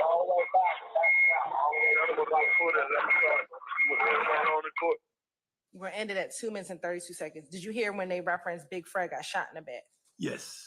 And from listening to that, it appeared to be the same Frederick Prothro who you had spoken with at Grady Memorial Hospital. That's correct. Now, in this call, did you hear him talking about another incident that he was involved in? I did. Well, did that have anything to do with what you were investigating? That had nothing to do with what I was working on. Now, starting at approximately 5 minutes. and 10 That's like that. Right down him. Nigga, the nigga. We'll start at 5 minutes and 9 seconds into the recording. I don't know. We went to go do one thing, and then one thing turned into another, then another thing turned into another. Then, boy, none of this shit ain't supposed to be kicking out, man. Big Fred shit ain't supposed to be with us. Oh. Boy, his big ass one what got us caught with that bullshit. You know, you just get out of jail, man. You know you on rob, man. Sit your ass back, man. I ain't even get out the car this time. We let DK get out the car. I should have went on and did the shit because I wouldn't even been shooting at nobody. His ass got they want to shoot wild, got down shoot. 12 looking at that dumb ass. 12 shoot, little boy, get in the car. They didn't get in on my side. Where he got shot at? I'm glad they ain't hit me in the head or anyone, man, because that bullet come clean through my past my shit. Where he got shot at? Where DK got shot at? I got it both his legs. They were trying to come at me, asking me why I shot him. I'm like, what y'all doing? So you were robbing them and shit. I said, man, well, I am the victim. I'm running for my life. These folks tried to just rob me. They took $22,000 of my money. But the only thing that fucked me up here, I could have gave him AC name and been walked right down the street to you, baby. I gave him my name. Yeah. So I said, everything I'm for all that reason, man. I guess I need to get out my back anyway. So just trying to get them drugs out the system. It'll be over with. It'll be over with. Clean myself out, get myself together anyway, man. Fuck it. Yeah, we are. Shit, so they get your boss. Yeah, we down there. You know what I'm saying? So, hey, we need to know quick. They need to be trying to goddamn figure out the shit quick, but they can't hold you for too long. You feel what I'm saying? We're going to end it at 7 minutes and 12 seconds. And listening to that a minute and a half portion of, or excuse me, about 2 minutes, did that appear to be them discussing the same case that you were talking about? That's correct. Or excuse me, the same case you were investigating. I apologize. And now we're going to go to 9 minutes, approximately 9 minutes and 10 seconds. Oh, you for too long. Right, we'll start at 9 minutes and 5 seconds. We done stood outside talking, goddamn. That thing up, man. They got us some money, man. Get us some money. Get us some money out of this shit, man. We need us some money. But the detective came back, though, the homicide detective kept coming back. He came, we were there one time, he came back again, saying, like, For what? The homicide. they still trying to. Let's stop briefly at 9:23. The homicide detective that went back down there. Is that you? That would be me. Figure out what the fuck skateboard is niggas out there. I don't know. I don't know what the fuck. I said they trying to figure out where the white boys came from. The white boys told they were down here. Down there with Adrian B. I don't know. They still trying to figure that shit out. I don't know. The detective called my phone last night, saw that shit, saw that shit. They just trying to figure out who the fuck was driving. He said it's a bitch was driving. The bitch had on lace front wig. Who the fuck is this hoe? So goddamn, he can't find out who this hoe is. Then he gonna end up when he kept calling a broad. He was adamant. He was so fuck. I put him on speaker so brother I was shut up. The homicide detective. He like shit. He said he trying to figure out who the fuck the broad who drives. They said it was a broad driving the car. Got that she had a lace front wig and all type of shit. They trying to figure out who she is. So she the one that caused all these problems. I'm gonna stop at 10:24. At this point in your investigation, prior to speaking to Adrian B, were you trying to determine if the person driving the car was a female? I was. And is that based upon the evidence that you had at that point in time? Absolutely. And so Are you the homicide detective that called Miss Courtney Bean and gave her this information? You- You're on. I sustain the objections to form. Did you call Miss Courtney Bean on the night of the incident? I did. Did you ask her about who this broad was who could have been driving that vehicle? Those were my words. And did you also tell her that her husband, Mr. Adrian, You have an objection, Steve? I sustain the objection. what, if anything, did you tell her about her husband? I said, as far as I knew, he was a passenger And was that your understanding of his role at that point in time? at that point, and I had no charges on him. And at that point in time, when you spoke with Miss Courtney Bean, again, had you ever communicated with Adrian Bean? I had not. We'll pick up at 10:24. Driving, she could have killed somebody and all this old stuff here. If he can't find her, he don't have to put these charges on the three boys that they got in custody. As of right now, your husband, this Avery, they got no charges on him. We can't charge him for nothing. So he was a passenger. Who that? That's what he said. That he told you about me? Yeah, he said, as of right now, your husband, they got no charges, so he was a passenger. We tried to find out what the fuck happened. Mm-hmm. The thing was, they come, they stick and come down that motherfucker and tell them that what it was. Them niggas kept it 100. They gave us a story to tell. Now, did you hear when Adrian Bean said, them niggas kept it 100, them niggas, they gave us a story to tell? I heard that. Did you ever give Adrian Bean a story to tell No, I never even met the brother at this point in time and hearing at this? that point in time. All right. What about Walter Murphy? Did you ever give him a story to tell? Never. And what about Frederick Prothero? I did not. All right. Do you know what the story was that they were to tell? No clue.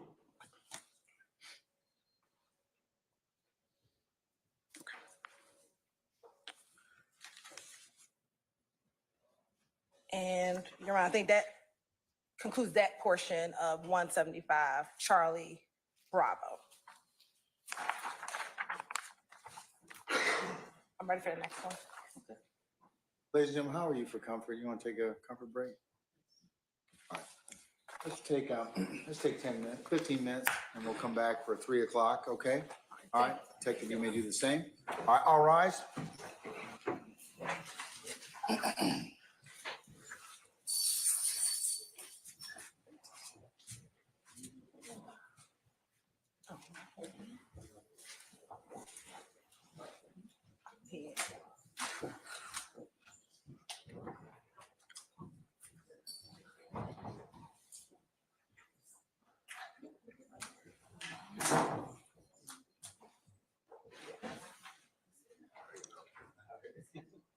All right, ladies and gentlemen, you may be in recess. We'll see you in 15 minutes.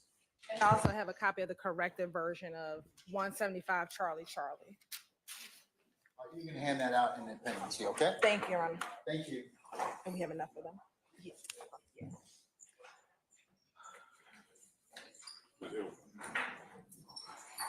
Ms. Hilton, y'all pass out now. Not yet. When we come back. All right, let me put this in the B pile.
All right, thank you, Deputy Hammond. Ladies and gentlemen, please be seated.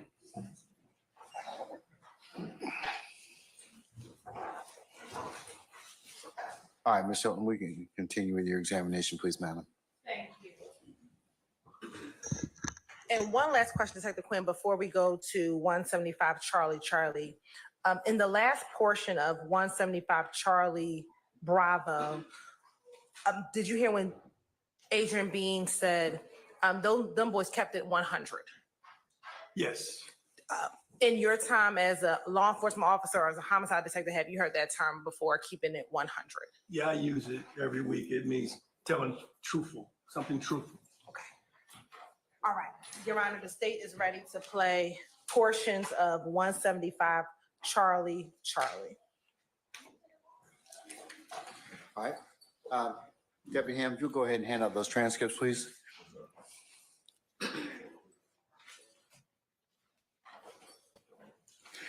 Ladies and gentlemen, the same admonition applies as was read to you earlier, and we'll collect those after the tape has been played.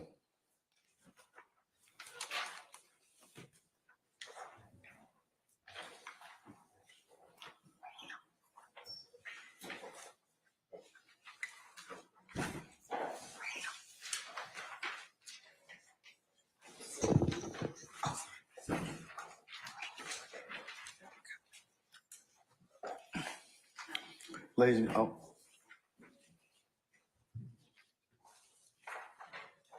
And Your Honor, we're going to admit hold on 1 second.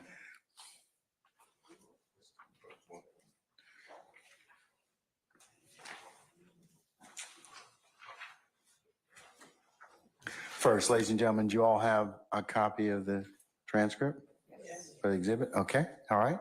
Ms. Hilton, what were you going to say a little earlier? Yes, Your Honor, the state will admit 175 Charlie Tango for the record only. All right, any further objection to states 175 Charlie Tango other than what has already been noted?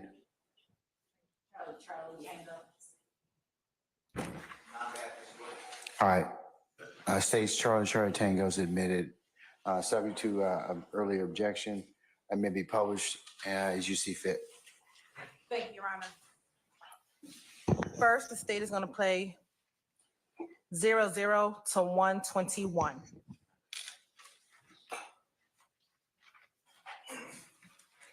This is a prepaid collect call from It's me, babe.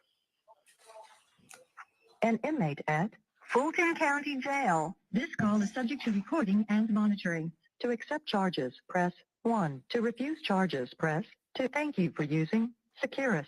You may start the conversation now. Hey, guys. Wait. Hey, What you got? hey, Dave, school. Oh, yeah, school. Yeah. Damn, I forgot all about that shit. Yeah, I locked it down damn well. I just got a population. I was just letting you know I just came out of the medical floor. What they say, I just got follow White Street. They just follow the lab, we just filed. I went to court. They ain't give me no bond. I go to court on 26th. Yep. I'm gonna vote it, babe. Just try to see if you have emergency. Okay, I just tried to call. I just called and asked, okay, you have an emergency visitation for your wife. He said, I gotta wait 14 days. Shit, hopefully I'll be out of here by then. I ain't trusting in the motherfucker. We're going to end it at 117.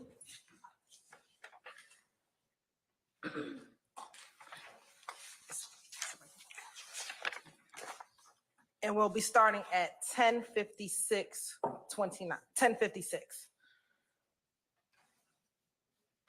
No.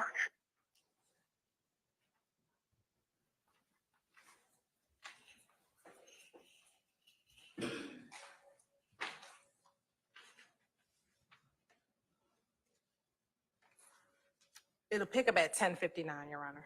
Yes, ma'am.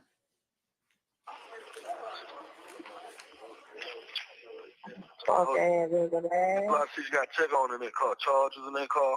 All that shit in that car. You just have to check shit. Because them niggas out, man, be done stole all type of shit.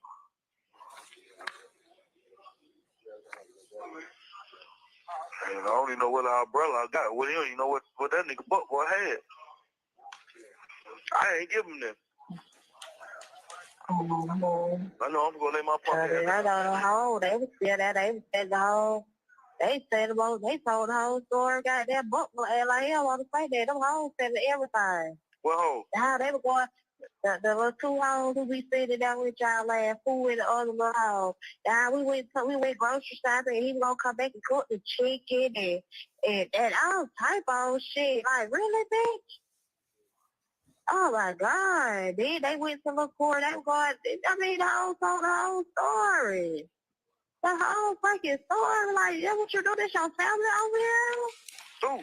Like, you supposed to be at the house. You talking about you told the cook some chicken. Them folk went to fuck on their own. I told them I know how to cook the chicken. But I told them off the rip that Buck and them gonna go there and cook their own food. Buck know how to cook. Buck them gonna go to the Blue and cook their food. I wasn't gonna let them cook them a goddamn thing. Now if that was Buck told her that people gonna cook the food, then they lied. Yeah, you supposed to be cooking and fried chicken and all that shit. Look at my cup, baby. I already had 8 McDonald's. I don't even fall for that. I ate some Mickey D. Them folks down there talking about they were hungry with Thug. That girl said she had some food stuff. They talking about going to the store. I told them to go ahead and go to the store. They went to the store. They come back. Somebody goddamn, it's a lick around the corner. Goddamn, the nigga name goddamn Red Man got some money. So I said, shit, get the skateboard car then. Goddamn, y'all take skateboard car. That thing, you know, I like, fuck that shit. The nigga told me about 15, 20,000. I like, fuck that shit. I'm finna get the car and drive. That was it. That's the only time I drove out yesterday. I didn't go nowhere. I ain't been no grocery shopping with no motherfucking body. So I don't know what the fuck they talking about. People just say shit anyway. What the fuck they on them folks? Them can't be lying like a mother. Who would even make up something like that? I ain't even saying no shit like that. I ain't never cook y'all. I sell food. When I go out there and let somebody get something to eat, I be Buck. Buck, go out there and cook your own food. Rick, go out there and cook your own food. Whoever working, go up there and cook your own food. Hank, y'all cook y'all own food. I'm not going up there cooking there for nobody, man. And we stopped the recording at 13:30. And we can take up the Yes, ma'am. transcripts.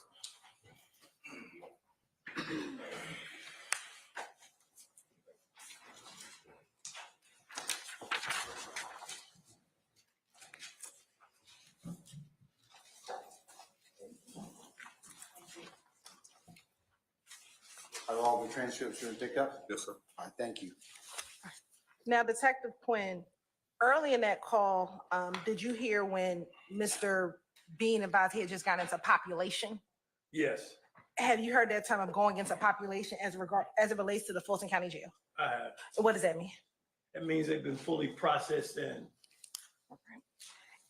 And moving forward to the portion that we just heard, did you hear Adrian Bean reference the word lick? yes. In your years of being a detective or being an officer with Atlanta Police Department, have you heard that term lick before? I have. What is your understanding of what a lick is? It's a robbery, or standard form is just getting some money. And did you also hear them reference Red Man? Yes. At this point in your investigation, did you know or have an understanding of who they were referencing at that portion of the call? Yes. And who was that?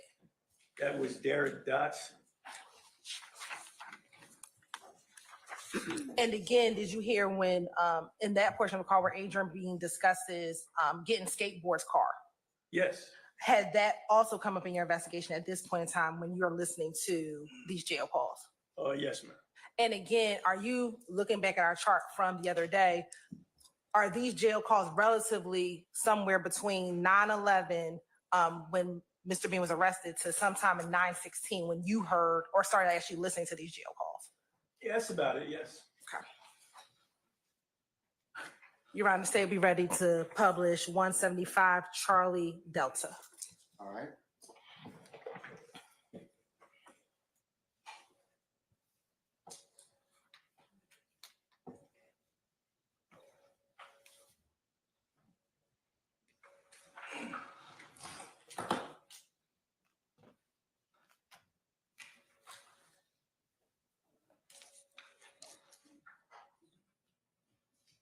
Put them up there. It's right there, so underneath your hand. It's not a lot of them.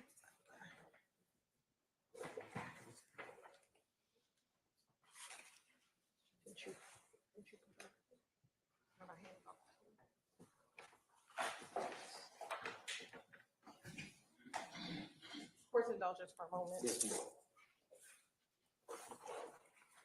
Did you look at them? We had them all right here.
All right, ladies and gentlemen, of the jury, do you have, each one of you have a copy of the transcript for the exhibit?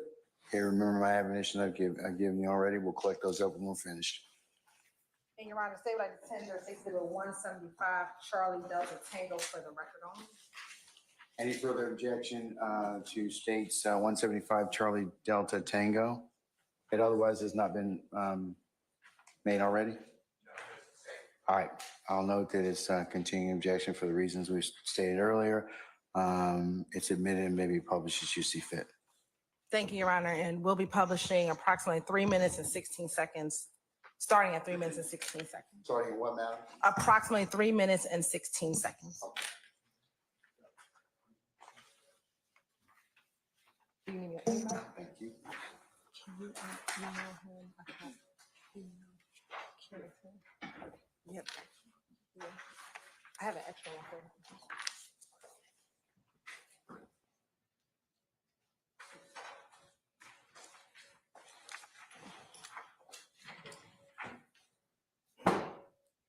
The prepaid collect.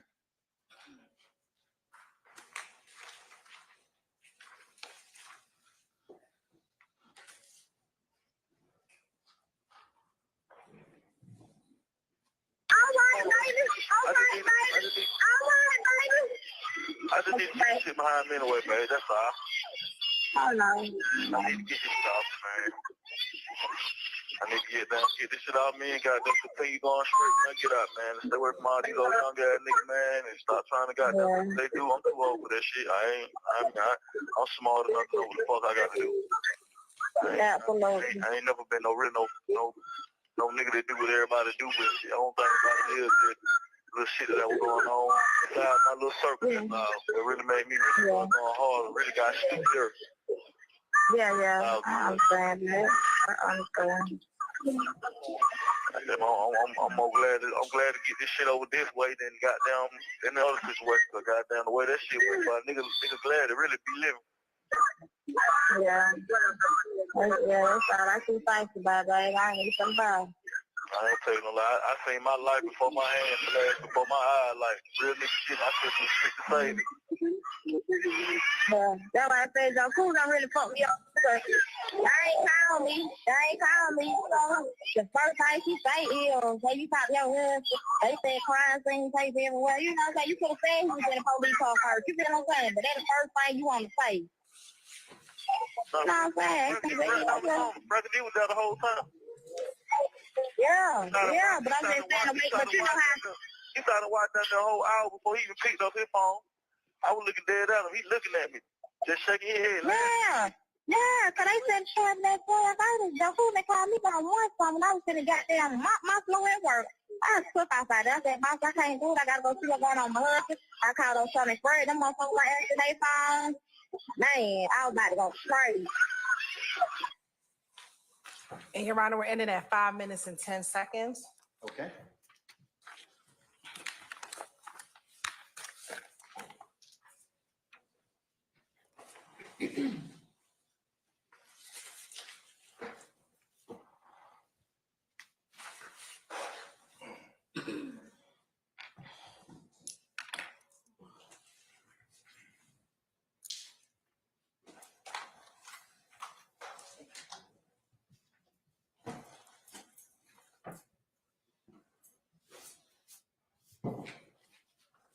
Your Honor, I believe all the transcripts are up. May I proceed?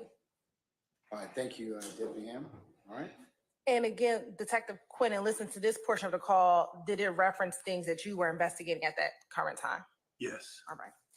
Now, the state's going to publish its final jail call, which is 175 Charlie Echo.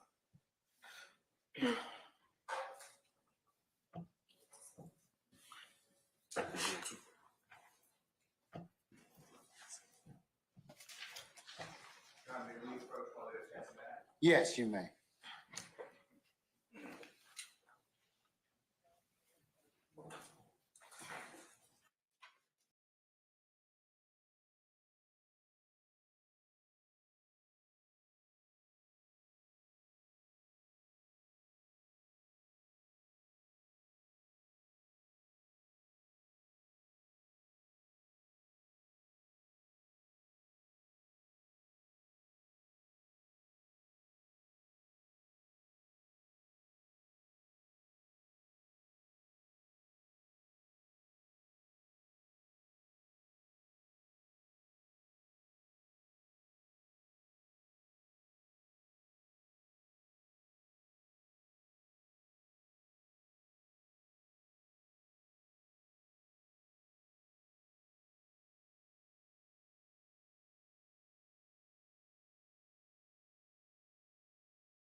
And Your Honor's state would like to tender State Exhibit 175 Charlie Echo Tango, a copy of transcript solely for the record. Any further objection to states? Charlie Echo Tango that otherwise has not been noted. I'll note the objection for the purpose of the record and admit it over objection. States Charlie Echo one, I'm sorry. 175 Charlie Echo Tango can be published as you see fit. Thank you, Your Honor. And Your Honor, first, we're going to publish portions 00 to 1 minute.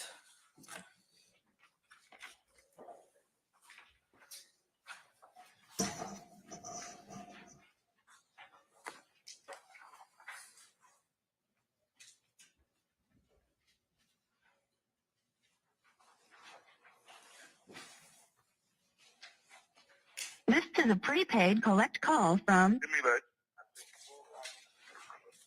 an inmate at Fulton County Jail. This call is subject to recording and monitoring. To accept charges, press 1. To refuse charges, press 2. Thank you for using Securus.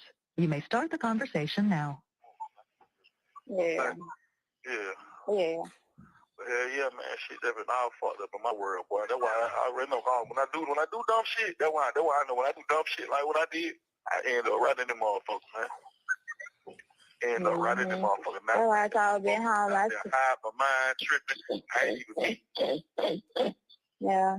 No, I told being home. I'm so disappointed in your age right now. I don't even know. I can't even focus for myself, man. I can't even focus. I don't even know what to do right now. I'm so low. So low. It had me so fucked up, man. Share. We're going to end that portion at 57 seconds. And now we're going to forward or start at approximately 3 minutes and 50 seconds. Pissing me out this morning. And it'll start a little bit before at 3 minutes and 48 seconds. Okay. Who the news? No. Oh, no, don't say nothing but a suspect shootout with the police. That's all. That's all. They ain't say nothing about no robbery. You tripping. Oh, man, it's somebody shooting out. They don't say nothing about no robbery. That's all the news say. What will. Right. That's what but people telling, but people pull you on. Like, they didn't, hold on. First of all, this was true. Because they nobody even know you with them. Everybody kept saying buck. They thought it was buck thug and all that. They buck them run around. You know what I'm saying? Thug them run around telling people that they were being, you know what I'm saying, that you with them. You feel what I'm saying? People didn't even know you with them, child. They didn't even know you with them. You didn't know it all. They kept talking about buck. Everybody was thinking that they were buck. Right. Then I guess Dirty Red supposed to, you know, however it supposed to go to my king go put a hit out on all y'all. That was his money. All type of shit. That was real to him last night. Be home, baby mama. I said, honey, please. Nah, I ain't got nothing to do Honey, with that. please. Nigga got me fucked up. I don't got nothing to do with none of that shit. I don't know what the hell going on. I'm taking nigga to get some lean. Nigga said he called you about some call Ken about the lean. He go down there to see the lean, and that was it. So I don't know what the hell nigga talking about. Right. I don't know what the hell Right. going on. Shit. All I know is nigga told me to go up the street. The nigga talk about the car, go fucking rob somebody and start shooting. Got me fucked up, man. You shooting the police out here, boy. You tripping. You just shooting for no reason, man. You just shooting for no reason, dog. I'm telling you, man, DK, you tripping, man. You just shooting for no fucking reason, boy. Police see you shooting and run to the car. Now the police at the car. Now the police shooting at the motherfucking car. You know what the fuck going on. That's not even trying to get lawsuit, though. Huh? Well, don't Shredder be home with them. They trying to do that police out who shot him in the back. They trying to get lawsuit, baby. Just start shooting off the motherfucking muscle, man. We don't even know what the fuck going on. I'm talking about for real, me, I'm big friend. We ain't need scrap for the situation. I ain't need scrap. We're going to I know we're going to get some lean, man. Lean. We're going to get the lean. Okay, boom. Dirty Red got some money. Who the fucking Dirty Red? All I'm trying to figure out who the fucking Dirty Red. Who the fucking Dirty Red? I don't even know no motherfucking Dirty Red. You know what I'm saying? Dirty Red got to check on. Dirty Red got to check on. Okay, goddamn, DK, do what I want you to do. I need you to goddamn go over there and goddamn run up on him and get the money, whatever. Boom, that's all I know. Boom, okay, DK go get the money. Now I'm here shot. Bow.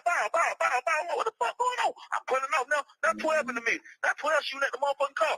DK running trying to get in the car. Oh, he get in the car. I don't care, babe. Chill out. You too much. It sound like you too hyper in there. Chill out. That shit was just too fucking much for me, man. Them niggas. But no, like I said though, they better be careful. I will do that to them when they look at it, cause man, don't put me in no bullshit like that, boy. Exactly. Y'all got me fucked up, man. Y'all nigga put me in the mid like that, man. I'm a fucking family man, hustle nigga, man. I don't get out here and do shit like that. If I didn't know we were gonna do something like that, man, I would have let y'all nigga do that line shit on y'all own, boy. That's why I tried to get out of the situation. Soon I seen it going down. I'm like, oh hell no, these niggas tripping. First shot go, I'm like, let me get out of this shit. Big homie like, hell yeah, man. Them niggas tripping, boy. Let go. I'm like, we getting the hell on. Man, for you know, they had us. And conclude that recording at 7 minutes and 15 seconds. All right, so noted.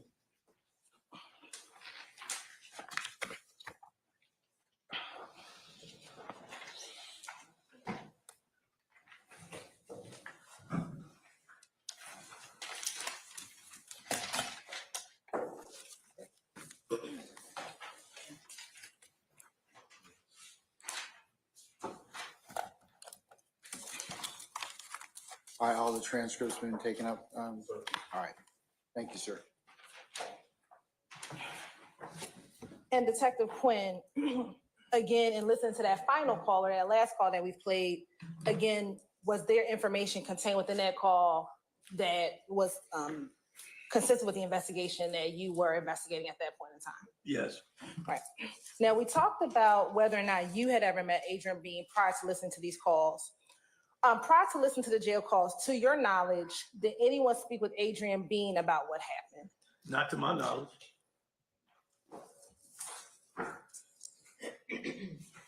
You testified earlier when you were here 2 or 3 days ago that you had sent Calhoun or Lewis, the two detectives, down to Grady Hospital to speak with both Prothro and Murphy. Correct. To your knowledge, did Lewis or Calhoun ever speak with Adrian Bean while he was at Grady? Not to my knowledge. When when Detective Lewis and Detective Calhoun spoke with Murphy and Prothro, did they provide you a report about their conversation or interactions with both Prothro and Murphy? Yeah, they both gave me some written documentation as to what happened. All right. Let me ask you this. I think you testified earlier that you may have been aware of Adrian Bean going down to Grady. When you first got on scene, who did you know definitely went down to Grady Hospital? Walter Murphy and Frederick Prothro. All right. At that time, had you had any information about Adrian Bean going down to Grady Hospital? Objection, Your Honor, ambiguous question at that time. I can clarify. I'll sustain the question to form, and you can rephrase it now. When you got to the scene on September 11, 2013, did you have any information that Adrian Bean had went down to Grady Hospital? I did. You said you did not. I didn't know. Okay. As the day progressed and you were interviewing Flora Nava Flores, Brian Ransom, going to all the different scenes, did you receive any information of Adrian Bean going down to Grady Hospital? I got information that he had gone in, but he had also gone to jail. Okay. And did you ever send anyone down to Grady specifically to speak to Adrian Bean? Not at all. To your knowledge, did any of the zone detectives or sergeants with Zone 3 ever go down to Grady Hospital and speak with Adrian Bean? Not at all. Nothing was reported back to me. And would you, if that would have occurred, would you be the person it would come back to? Yeah, I'm pretty much running the show. They had to bring it to me. We talked about the homicide detectives. Did you ever instruct any of the zone detectives or zone sergeants to go down and speak to Adrian Bean at Grady Memorial? I did not. And would you have instructed any of the zone detectives or zone sergeants to go talk to Adrian Bean at Grady Memorial Hospital? If I thought he was there, I would have. At that point, my understanding was he had gone to jail.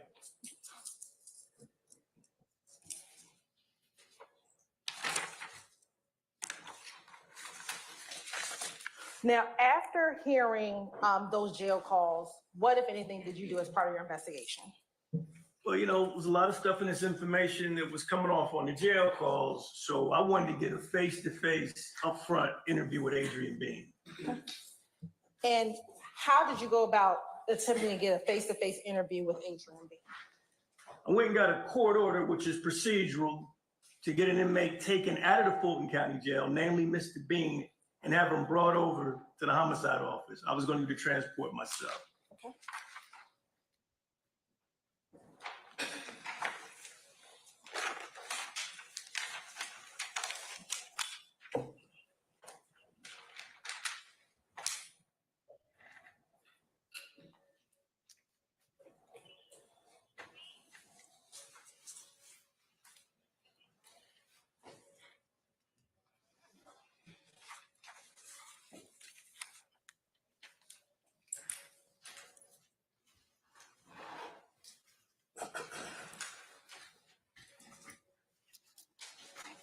Ryan, can we approach? Yes, you may.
You may proceed, ma'am. Thank you, Your Honor. I'm showing you the Marcus States Exhibit 177C. How many recognize Exhibit 177C? This is the court order I put together on the 16th of September, 2013. And does that appear to be a fair and accurate depiction of the court order that you drafted in order to get Mr. Adrian Bean from the Fulton County Jail? Yes, ma'am. Your Honor, this time the state would like to tender State's Exhibit 177C into evidence. All right, it's admitted over defense objection. There'll be continued objection, may be published as you see fit. Thank you, Your Honor.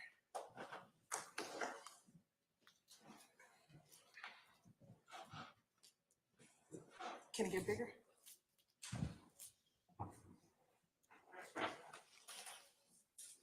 Now, looking at State's Exhibit 177C, what date did you go and pick up Mr. Adrian Bean from the Fulton County Jail? September the 17th, 2013. And about what time did you pick him up? Do you remember?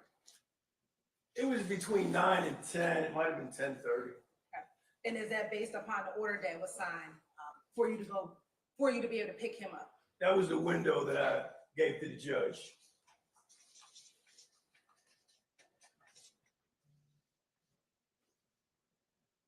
And again, when you went to go pick him up from the jail, would that be your first time meeting Mr. Bean? Yes, ma'am, it was. All right.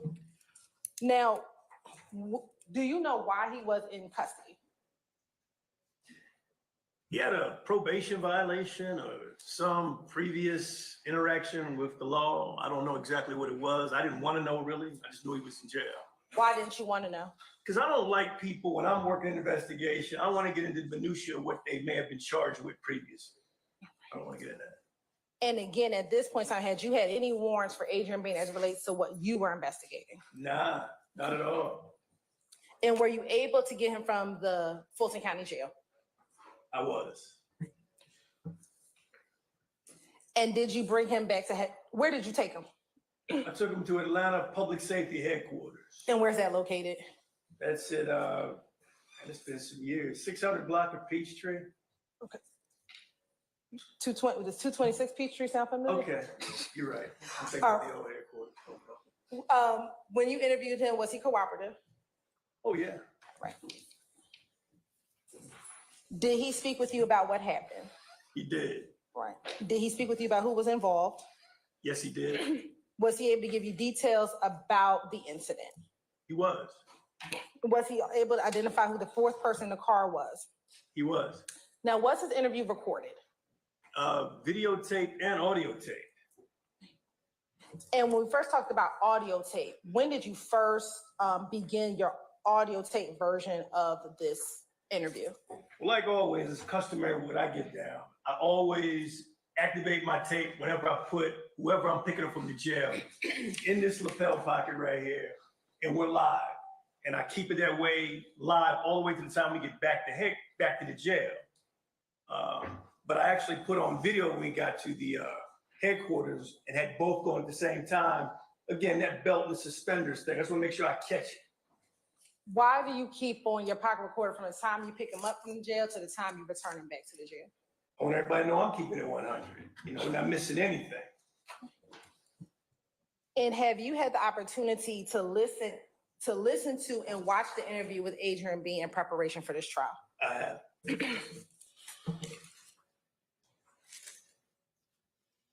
Permission to approach. You may have already shown to the defense counsel. Yes, 176 Charlie Alpha has already been admitted, Your Honor, and I'm going to approach with 176 Charlie Bravo.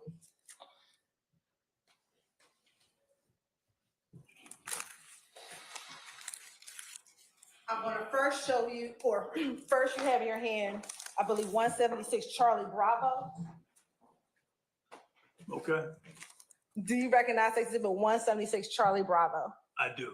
How do you recognize Exhibit 176 Charlie Bravo? It's got my initials on it. It's got Adrian Bean's name, visual interview. And is that a fair and accurate depiction of the video that, of the interview that you did with Adrian Bean back on September 17, 2013? It is. Now, looking at 176 Charlie Alpha that's already been admitted, do you recognize State's Exhibit 176 Charlie Alpha? I do. And how do you recognize it? It's flash drive. It's got my initials on it, dated with a date and everything. Okay. And did that appear to be a fair and accurate depiction of the audio portion of your interview with Adrian Bean on September 17, 2013? Yes, ma'am. You're on this time, the state would like to tender State's Exhibit 176B into evidence.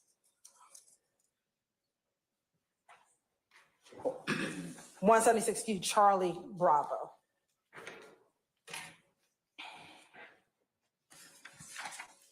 All right, any objection to states 176 Charlie Bravo? It's cumulative, it's the same thing like the last time. Irrelevant.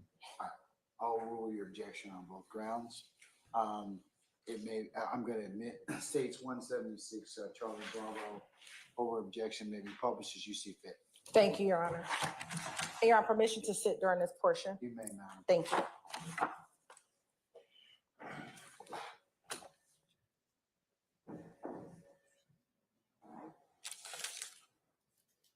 Your Honor, Yes, Mr. Sharp. I would like to object on the chief of this evidence as All right, noted and overruled.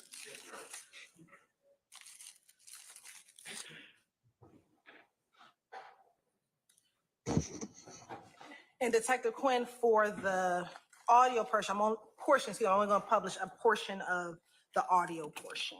Yes, ma'am.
Right at this gate right here. All right. Good morning, Lieutenant. How's it going?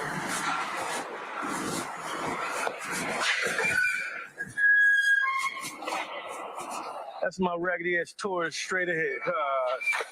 Why you play that? Yeah, this is a free car. I'm not mad at it, you know. Free gas, pick the groceries up, take the kids to the soccer games on the weekend, which is against the rule, but you know, we don't make no money. But you get used to that. Y'all getting paid. Y'all get good. No, we don't, man. Y'all get good. Not even, man. I'm just glad to be employed, my brother, and be healthy. Take care of the family, you know what I'm saying? Like you. You're a family man. Try to. You a good family man. But to make sure my family, you know, praise, man. All that shit. We're going to stop it at about 55, I think it was 55:12. Is that you on the recording? It is. And at what part of the recording are we listening to? This is actually getting into my Ford Taurus, my take-home car. All right. And what we're going to do actually just, do you get in the car and take him to headquarters? We do. All right. I do. Okay. At this time, Your Honor, State's going to publish State's Exhibit 176B. Your Honor, this review will get chances today on the grounds of cumulative. Overruled, sir.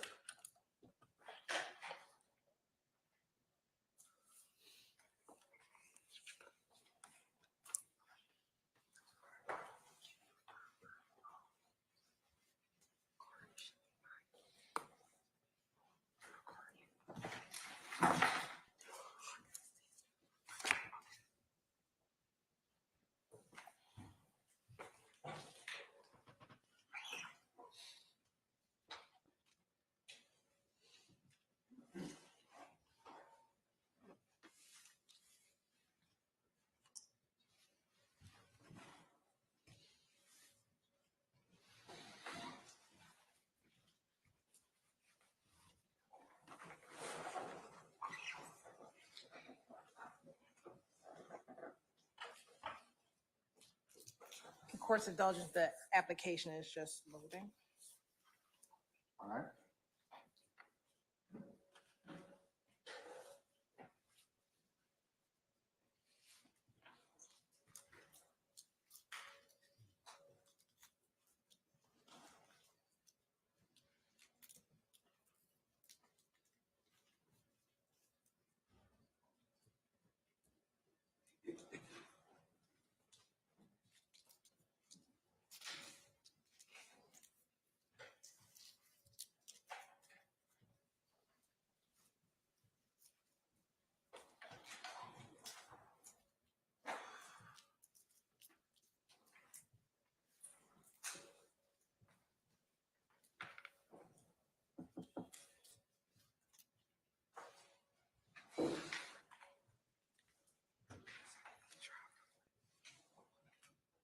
Key drop.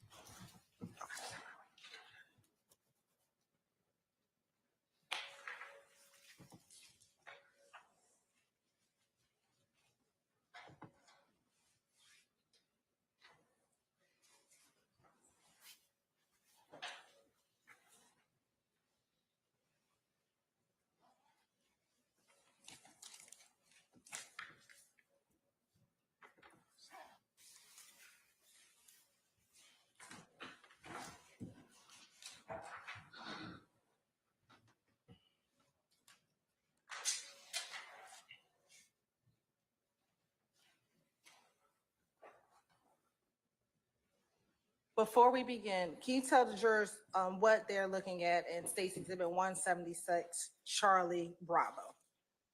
This is the interior of one of the interview rooms at Public Safety Headquarters in the homicide unit. That's Mr. Adrian Bean sitting there waiting on me to walk in. And what is he doing? Can you tell? I think he's eating something. I can't really tell what he's doing.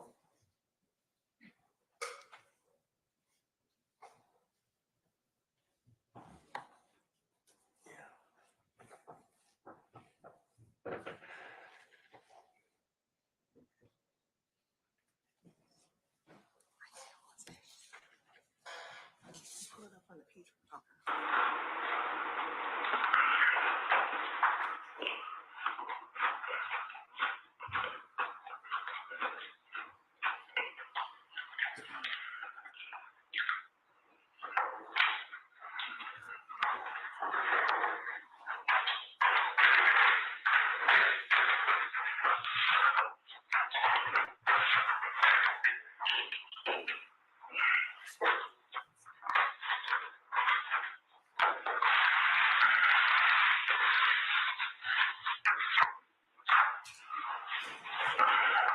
Your Honor, I'm gonna stop because it looks like there's a delay.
We're having some technical difficulties.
You sound sober, man.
They did have on us. Appreciate it.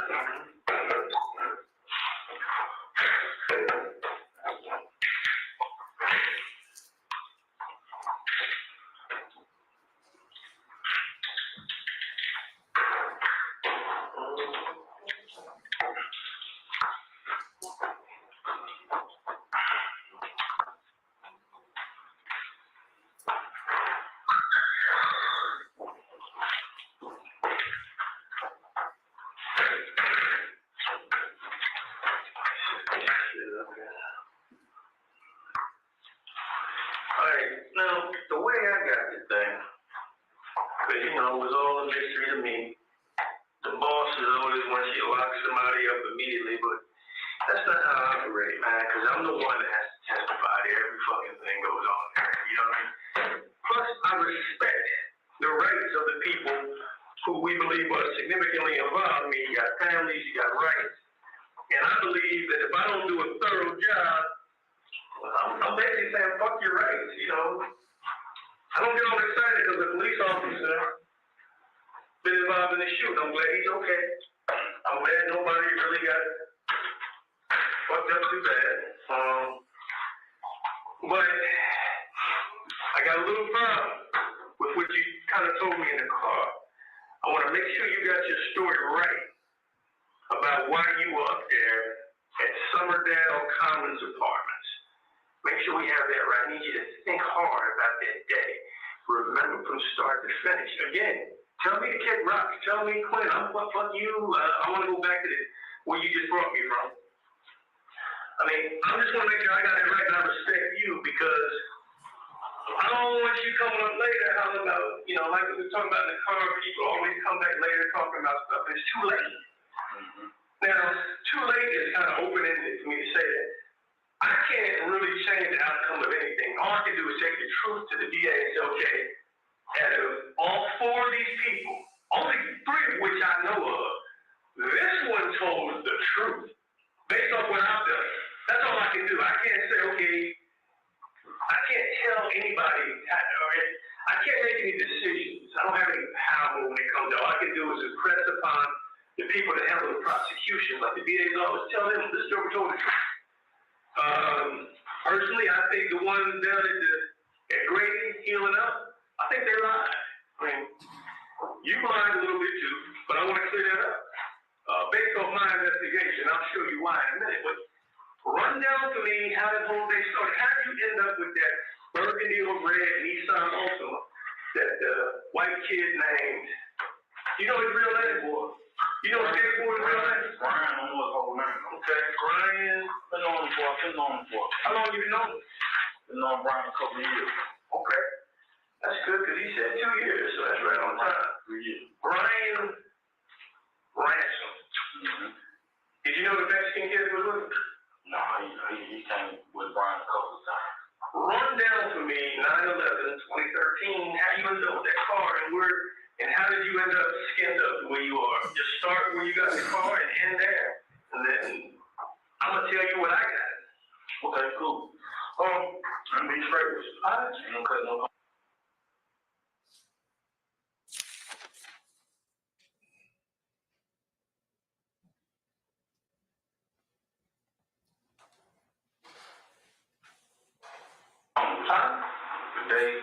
The day we pulled up at my spot. I pulled up at my spot. What's your spot? Fuck y'all. That's on Macon Drive. When I pulled up down on Macon Drive. What's that address? Which you probably seen a black camera on. I can't really remember the address. Both the spots, because I got like two spots. But the first one of the spots that's across the street would be 2246, and I think the one over there is 2323 Macon. Okay. That's okay. You know, where I met your wife was 2333, man. 2233? 2233. Okay. That's where I pulled in, paused. About 15, 20, 30 minutes later, Brian pulled up. He called me, said he needs to come holler at me about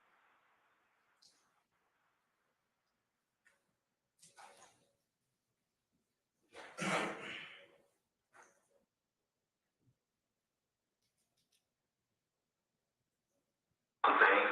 I was like, okay, cool, bro. He pulled up and guys went up. Cool. Let me make sure I got these names right. Brian pulled up, and then what happened after Brian pulled up? You in the camera? Yes, sir. I mean, I pulled to jump on just shoot the shit for a minute. And Brian called me to come to see me. So I said, come on, Brian, come chop it up with me or whatever. So Brian come, and guy on the thug roll up, said, hey man, I just seen a dude with about 23,000 on him. You know what I'm saying? Who's that? Who? That's what Young Thug said. Young Thug said, yeah, the blue. Is he that kid with the dreadlocks? You always take up the ground? Right. Real skinny though. Wears pants like white boys. Skinny. Yeah, okay. He's Fred, he seen the guy with some money or whatever. So, you know, me and Big Fred, we like, y'all go ahead on with that, man, you know, whatever. You know, y'all want to go do it, y'all go do it, use Brian code, whatever, you know what I mean? So they went to check on whatever was going on with that situation. So who's the guy that had, how much money was this? Seen who? He seen, I don't know who he said, he just seen the guy with some money. You know what I'm saying? And, you know, they went to check on the guy, whatever, they come back, whatever. Who's that? Who went to check on the guy? Him and, the guy with the D and the K in his face. DK, all right, we'll call him DK for now. You know what I'm saying? So they go check on the guy or whatever, and then going on with that situation. So now the fact that they come back, now that we all go in on some lean. You know what I'm saying? Okay, so we'll go get some lean. Okay, I go get it from a buddy up here in Somerville. So okay, cool. Well, you gonna go get the lean? I gotta feed this Big Fred. He just come home from prison. You know, he ain't got nothing. He don't know nothing about nothing. He just come home from chain gang. So he like cool. And like Big Cuz, you gonna ride with me? He go, okay, cool. You know, Thug and DK get in the back. Okay, cool. I'm gonna drive Brian car, whatever. Woo. So we go up there, give DK the money. DK supposed to go get the lean or whatever. DK go around the corner, start firing some shots or something. Shots just go off. And he come back, I'm looking at DK like, what the hell going on? Like, what the fuck you shooting for? What you shooting at? You know what I'm saying? I'm telling all the way out. You know, what the fuck you shooting at? Why are you shooting? You know what I'm saying? He out in the car, go. So now I get in the car, pull out, now he go, tires pull up. And when I pull out, what tires? It's like black tire, blue. Just like that shit you drove up in here? It's one of the tires, four tires. When I pick it up, I go around the car, whatever, no, around. Wait a minute, you went around the car? I see a damage on the police car. They saying they got hit by your car. You remember that? No, I went around the car. As I go around, What was it? Okay, what was it? As I go around the car, the tires pull up. Boom. He trying to see what's going on as well. I'm trying to see why the world. This is you right here. This is your car. Are you bagged in? The market, you bagged in. This is the front of the car. You bagged in? I'm bagged in. Tires come like this right here. Stop. About right now, about 2 car lengths up. Okay, cool. I pulls out.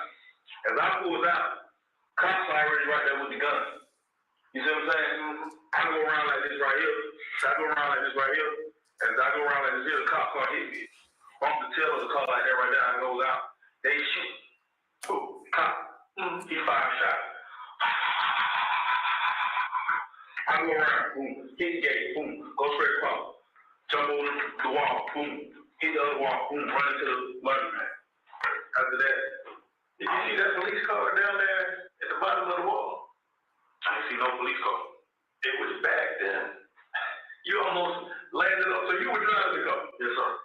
There was A lot of the Texas when they first came to talk to me, I told them that's probably the line you talking about. I told them that Big Fred was riding and all like that right there, which I was the driver. Big Fred was the passenger. DK was behind me, and Young Thug was behind Big Fred. Young Thug is A rapper. wait a minute, so Young Thug, what did he say Craig? Because he's like 6'8", 354 pounds. He was sitting in the back seat. No, he's in front with me. Okay, so make sure I got the C-track. You said Big Fred was driving. All right, we got that cleared up. That was in the beginning. Yeah. So I told the three bullshit lies. I ain't keep lying. I'm keep it all the way live, man. You know what I'm saying? Big Fred.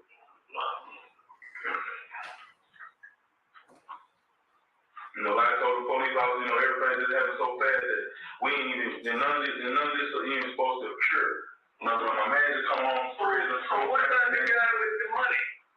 Sir? What about this guy with the money? What Thug came to you with a leg? It sound like. No, they want to check on the lick was dead. The lick was dead. I guess When DK got in the car, you see any money on him? no, sir. I had $345 a month. Yeah, I know. It's in property. I saw it down there on the I had my own money. sheet. Yes, sir. I had my own $345 in check and worth of cash in my pocket. It had nothing to do with what was going on up in Somerdale, right? No, sir. All right. Did you know that DK got some money? Okay, let me ask you something. Who had pistols in that car? Make sure I got in the car correctly. Who had pistols in the car? Fred with a gun, you got DK with a gun, you got Thug with a gun. Big Fred, what kind of gun did Big Fred have? Don't go get him. You think you can recognize him? He has a 9mm Ruger. Fred had a 9mm Ruger. Go slow for me, go slow. Okay. DK had a little bitty, small, little gray looking gun. You know what kind? I just know. Small and gray. Yes, sir. Was it automatic or was it I was in a lot, man.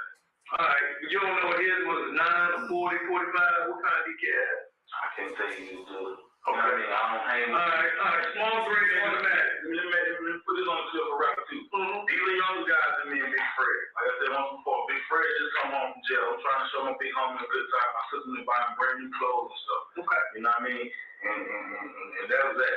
Big Fred. The younger guys, I don't know what they be having, what their attention is, or what they be on, or whatever, but they is way beyond what we're on. You know what I'm saying? They go by a whole nother means of getting their money. That's for sure. To get my money. These other guys, they like to rob, take, and do all this other stuff. Okay. Okay. I don't want to put that clip, you know what I mean? I don't rob, I never rob, I ain't got no rapping for no robbery and stuff, for juvenile or something like that, but since that, I've been straightforward, you know what I mean? Trying to raise my family and whatever. What kind of gun did Young Thug have? You can remember? I didn't see Thug. Okay, but how do you know he had one? He keep a gun on. How much was the lien gonna be? How much was they paying for the lien? $50 a pop. Supposed to be $150 for the lien, 50, 50, 50. You know, so I give him 50, and then he went 50, Thug went 50, and DK supposed to went 50. We supposed to all go in on the lien, supposed to show Big Fred a good time. That's it. Did you know that, now how long have you known DK? For weeks. That's it? Not even the neighborhood? Just a couple weeks. I've been hearing about him and stuff like that as far as this, you know, just running with him, hanging with him. But that was on the second time you got in the car with him? Yes, sir. Okay, well, I want to make sure we got the right DK. Because when we got down there, if you don't know him off the rip, let me see how.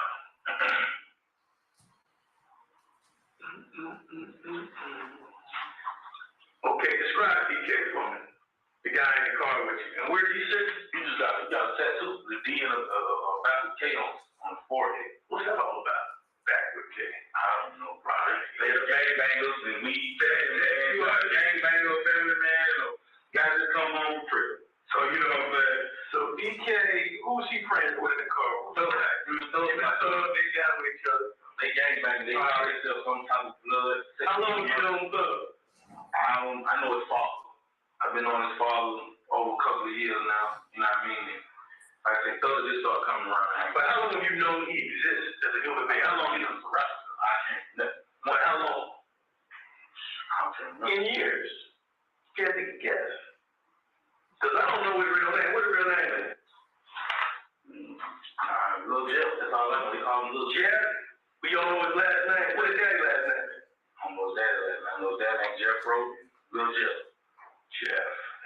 Okay, I figured that out before we leave. Man, it's not hard. So the guy in the car with you is this kid DK. If you saw a picture of him, would you recognize him? Yes, sir. All right. Now I got a picture of a kid named DK. Got a DK with a backwards K on the board. Is that the DK that got in your car? That's the one that got in the car? All right. That's it. DK in the back seat. All right. Now, I want you to listen to something. And then, you know, I want to make sure we got this story right. Did you know that DK had a lot of money on him when we got it in his pocket? No, sir. Bloody money, which means it got wet up when he, okay. Everybody out there said there was some shots in the car that was crashing. What's that all about?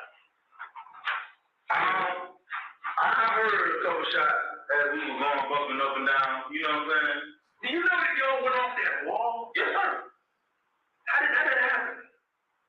The car was just going out of control. It wasn't breaking. It wasn't breaking that after the gate hit. The car just going.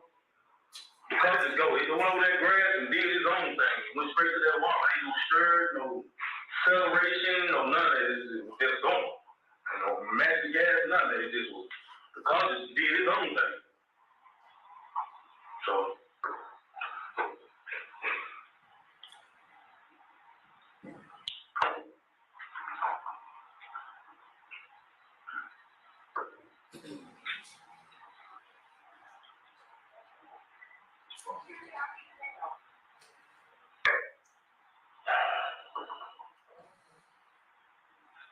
You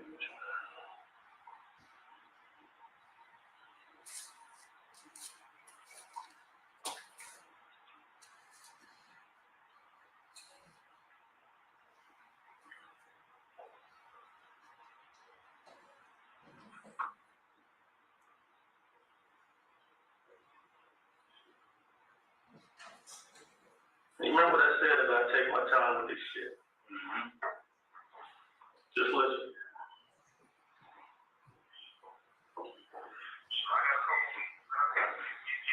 Be working on what I need to be working on. That's what we're gonna be. Instead of giving no boy today, because I got a probation violation, I got to counteract with the law. The old man said he ain't worried about it. Well, why ain't worried about it? Then cool. They don't come to court. I go to court. They got to get the law. They go back to court again. They don't show up. I think my lawyer knows that. Just listen. Just listen. But it hasn't been started away. Anybody in my child, like everybody said, it's going to my first pick. I'm not violent. Look at me like I'm a violent ass nigga. And it's too old like I'm a child. 30 years old, 13 years old, motherfucker. I'm gonna jump on 30-year-old, I'm gonna jump on my 13-year-old, motherfucker. I mean, it's just big, so he had guns. You ain't saying that one. Huh? That one had guns, so you really, you know what I'm saying? You crazy. You remember that conversation about watching the other day? That's your wife? No, he didn't have guns. Oh, okay. I feel a grown up. Right. I'm gonna have a shot on the single. Right. The kid said he got guns in the world. He got a grown up there. Just fuck you. Look at what it is. I hear something from you guys. I hear you. Yeah. Gwen? Hello? Hey, what's going on now? Oh, no, you're not.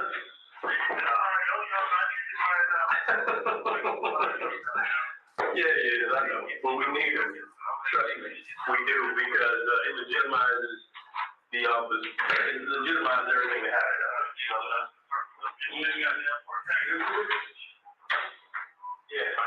Yeah, I got you. I got you, but I appreciate it. I owe you one for making that happen. All right? Oh, shit. You know, you heard me. All right. I'm gonna get you right back in a minute, okay? All right. Queen, you heard everything I said, man. You know, it is what it is. You know what I'm saying? I ain't gonna say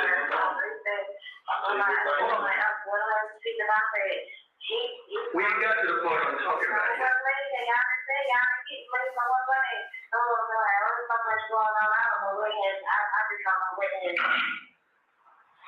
I don't know what part it is. We got a minute. Stand by. Yeah, that's cool. All this shit that was so bad. I only got to check on charges. They call all this shit. They call examination. You know what I mean? I stole all that shit. By my code.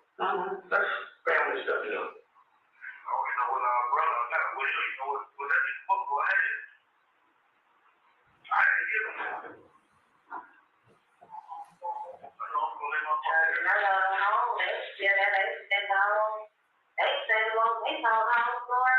Pay attention. Listen, this is important. Well, The little 2 hours we stayed down with y'all and who with the other girl. Now we went grocery shopping and he's gonna come back and cook the chicken and I found shit like really. Women ain't shit, boy. Oh my God. Then they went to look for that for I mean the whole story. The whole fucking story, like that's what you look at y'all found it over there? I just don't see it out you.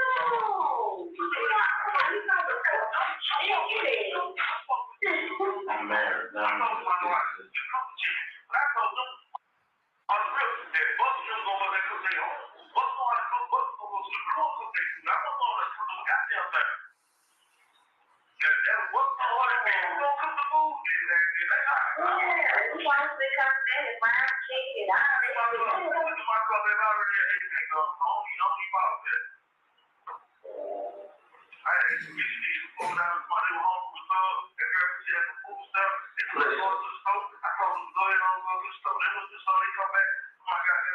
around the corner, man. The niggas ain't got that red, they ain't got money. Did you hear that?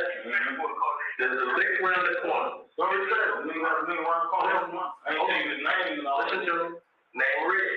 Not red. All right. Pay attention. Like, fuck this shit. If he saw that about 15, 40,000, like, fuck this shit. Hope you get the car to drive. That was it. That's the only time I throw about it. I ain't go over. I ain't been no broke shop. No motherfucker back on board. Fuck that. People just play shit anyway. They don't know what no more. This kid, he lying like a motherfucker. Who ain't make up something like this? I ain't even said no shit like this. So we got the part about red having money, which you already told, right?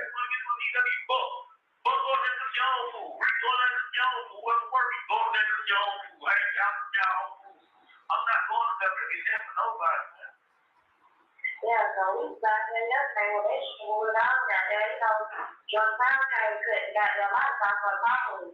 So, but they still around, I'm like, seriously, they still around all day, like, I said, well, you ain't gonna put them on top of their house. You ain't gonna put them out there, they got going outside, not one of those girls. But that motherfucker got a car, they sit around there, how the hell, I ain't no might sit on one, them on in the house, they ain't like how they in the house. Yeah, no. They in the same house, that shit crazy. You have 1 minute left. Everybody get up.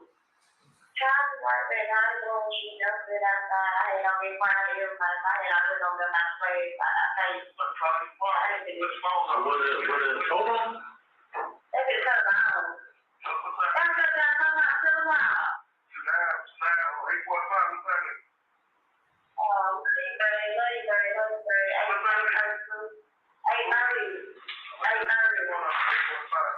I love you. I love you too, man. I love you more.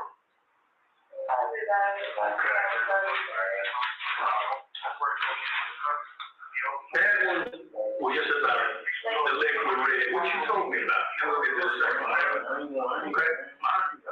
Okay, I just want to be fair to you. These are just conversations. You think I'm lying to you? No. I'm confirming what you just told me. This is the question. The question is coming up now. The question I have after this one is coming up. I want to just set up.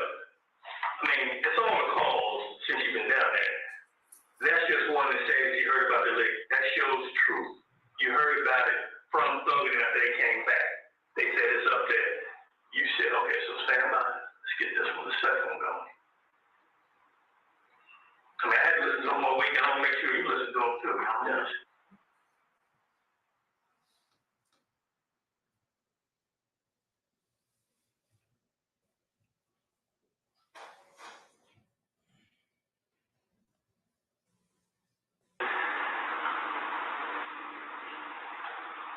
This is the one that bothers me a little bit. I think we got to clear it up. An inmate at Fulton County Jail. This call is subject to recording and monitoring. To accept this free call, press 1. To refuse this free call, press 2. Thank you for using Security. Somebody gets home, babe, you know what? This shit, money, this shit don't even seem real. You got your own shit. I'm just gonna window right now. You better go pay. But you know, when you free shit, man, you gotta go and get this shit. You know what I'm saying? I ain't gonna get blood. I ain't gonna get Man, we got that ball at the kid shop. Okay, they come out of the kid shop right about stereo. Boom. They ride. I see them, I turn around, I'm bugging. I'm bugging out of the ball, some of it. Okay, cool. So we see the tire. Give it a chance to let me put the fuck in the tire first. When you get out the car, you can't. Man, then you got hot that car, man. We just start running. Wow. Quick, goddamn, man. I turn around, man. Go. I turn around. Get around this motherfucker. Hey, ready? On the car. I rushed to the goddamn gate. From the old outside. Oh, he shut the car. I'm like, man. I'm not even know.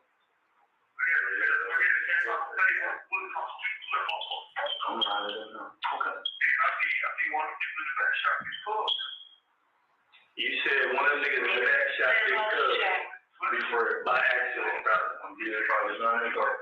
How many shots did you hear in the cousin? Like, I don't know, I heard like 2 shots. You know what I'm saying?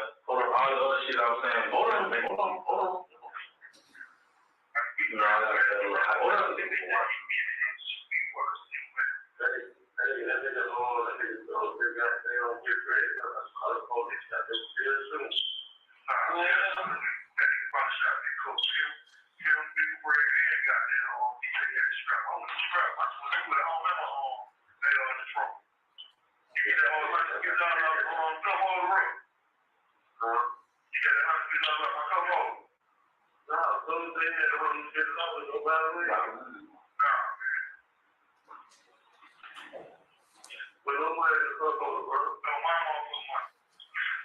See, now, I'm listening to this. It sounded like the 150 stayed back in the trap. It didn't ride with y'all like the skateboards car. That's just me listening. But hold on, think about that while we're finishing up. We almost done. No, that's cool. I'm hold on. We don't, this is what we finish. Then we'll tell the whole thing. All right, that money was mine. Money came out of football. He had no business.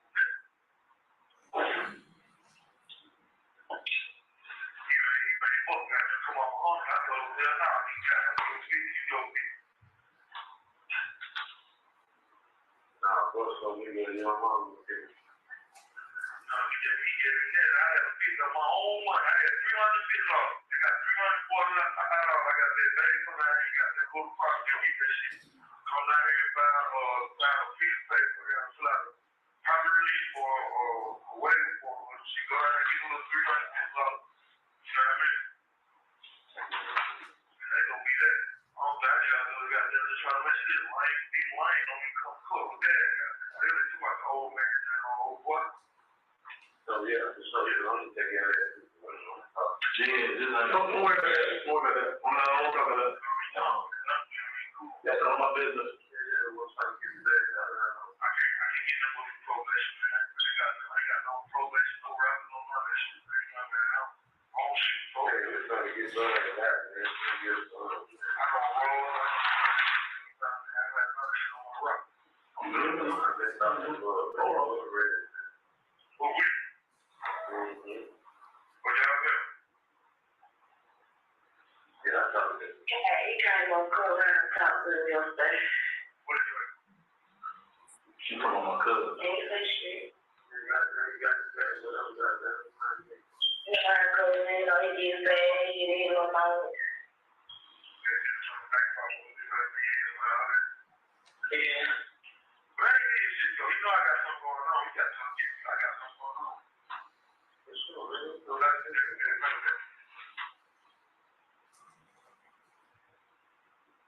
Shit, crazy. That money, like. What got 1 minute? Nah, I ain't saying shit. What's going to do about all this shit? What's going on? What's going to do about the law with the car not getting away? Shit, no, I'm saying I got to get $300 back. I don't know how much you're going to pay the rent.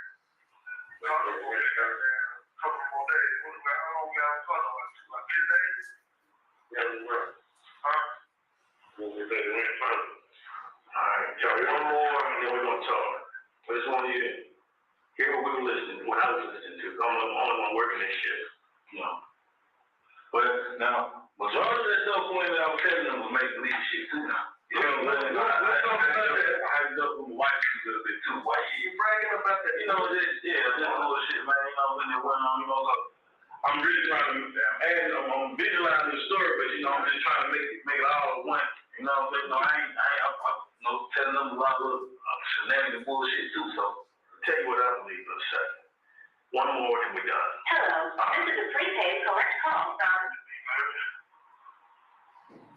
an inmate at Fulton County Jail. This call is subject to recording and monitoring. To accept.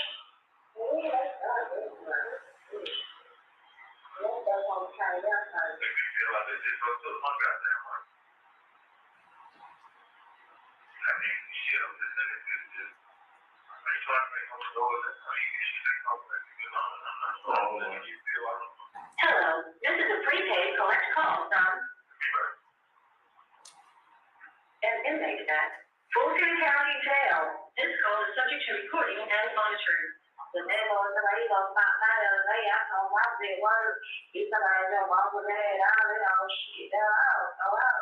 I got to get going. I'm right there. He thinking about our pictures. Man, he good, man. Shit, you know, we get late before shit. You know what I'm saying? When you pay late, you pay for all your one job you get for. Pretty cool. It's not gonna be all right. He do this work, though, but we ain't been doing them pushing around for other shit, man. We probably need to do this work. If he done sold out work, he gonna get sold. But he got $600 already. I got $345 in my pocket downtown. But he said, folks, I need to go out and get that money for me tomorrow. I don't need no money. I don't need shit.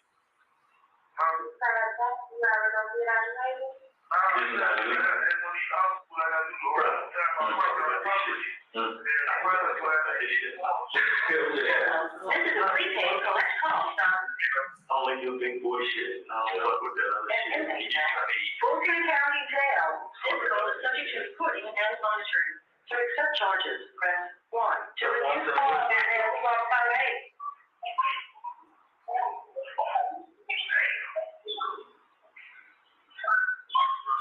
Well, that's the system, okay? You don't want to do that.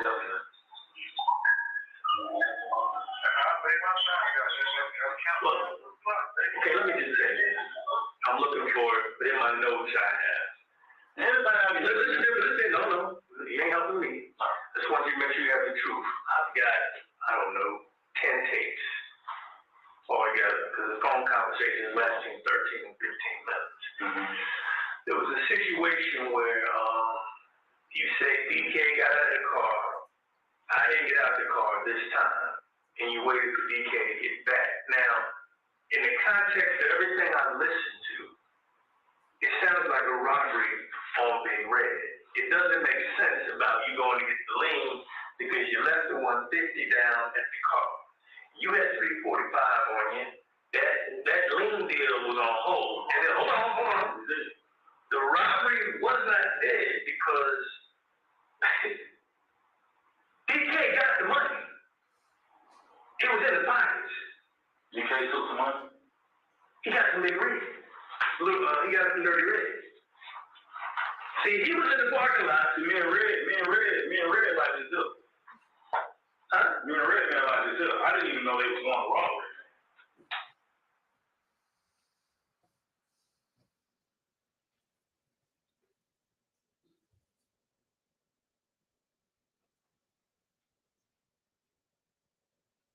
You know what I'm saying? They never gave us a name. You know what I'm saying? Now that I've been sitting in jail. Yeah, but here's the thing. A reasonable person is going to believe guys going up. Now you say you followed it from Can Spot, which I know what the fuck that is. Down near the sheriff, right? Nice little Coral. Huh? It's a club called Coral. I know who Ken is. Let's leave it like that. I know who Ken is. I'm not going to go into it. I know who the fuck he is because I know a lot of them motherfuckers up there. I know that Red probably works with Ken. I know that. Red got that check. That's what the tapes are telling me. He got that check. Let me finish. He got that check. Thug bought you the list. You're low. And the reason why I'm saying that, you got a lot of financial problems. You trying to come up.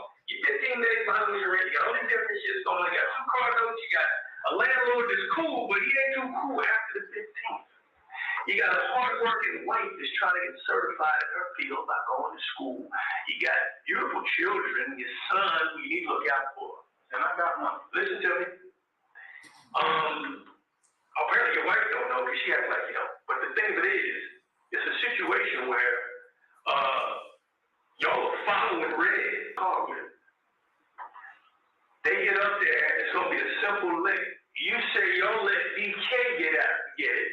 And DK got out and started shooting. If you would have got out, it would have been different. It wouldn't have been no shooting. This wasn't, first of all, Red had a stack. DK got back in the car. He shoved that shit in his pocket, but he got back in the car with y'all. I don't want to let up no shit. He wasn't going to tell y'all shit, y'all nigga had shit. Right. Y'all went to rob Red. I just want the truth. One on y'all. Man, you like say, we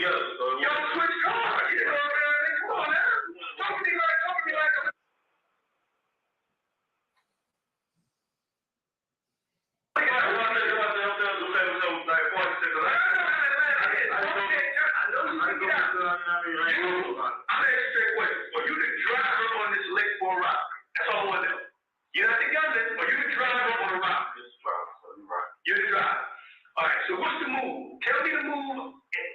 I'm going to get it all together. Yeah, I mean, but if I got to send it over there like this, from my perspective, I ain't let's do it. All right, tell me. What the lean bullshit I told you first. Okay. All right. I mean, we'll get the lean bullshit. You know what I mean? The niggas, they told us about the liquor, whatever. We followed them up with some of it. Who told you? I want to know who. Everybody knows. Those were the see the liquor. All right. You know what I'm saying? He come get us, tell us what's in up. What did he say exactly? He said, niggas sitting up there at King shop with 10, 15,000 on them. I just sent the money in the bag. Ken done whooped up and got the money already. The money gone. You see what I'm saying? Mm-hmm. Ken got the money. Ain't no such thing as 10, 15,000 up there no money. Yeah, but you were excited about hearing that number, so what happens next? Okay, cool. We go check it out. Look at it, see what's going on. Boom. They ain't up there. They come back flying past, make a drive. We see them, boom. We follow them on up to Somerdale.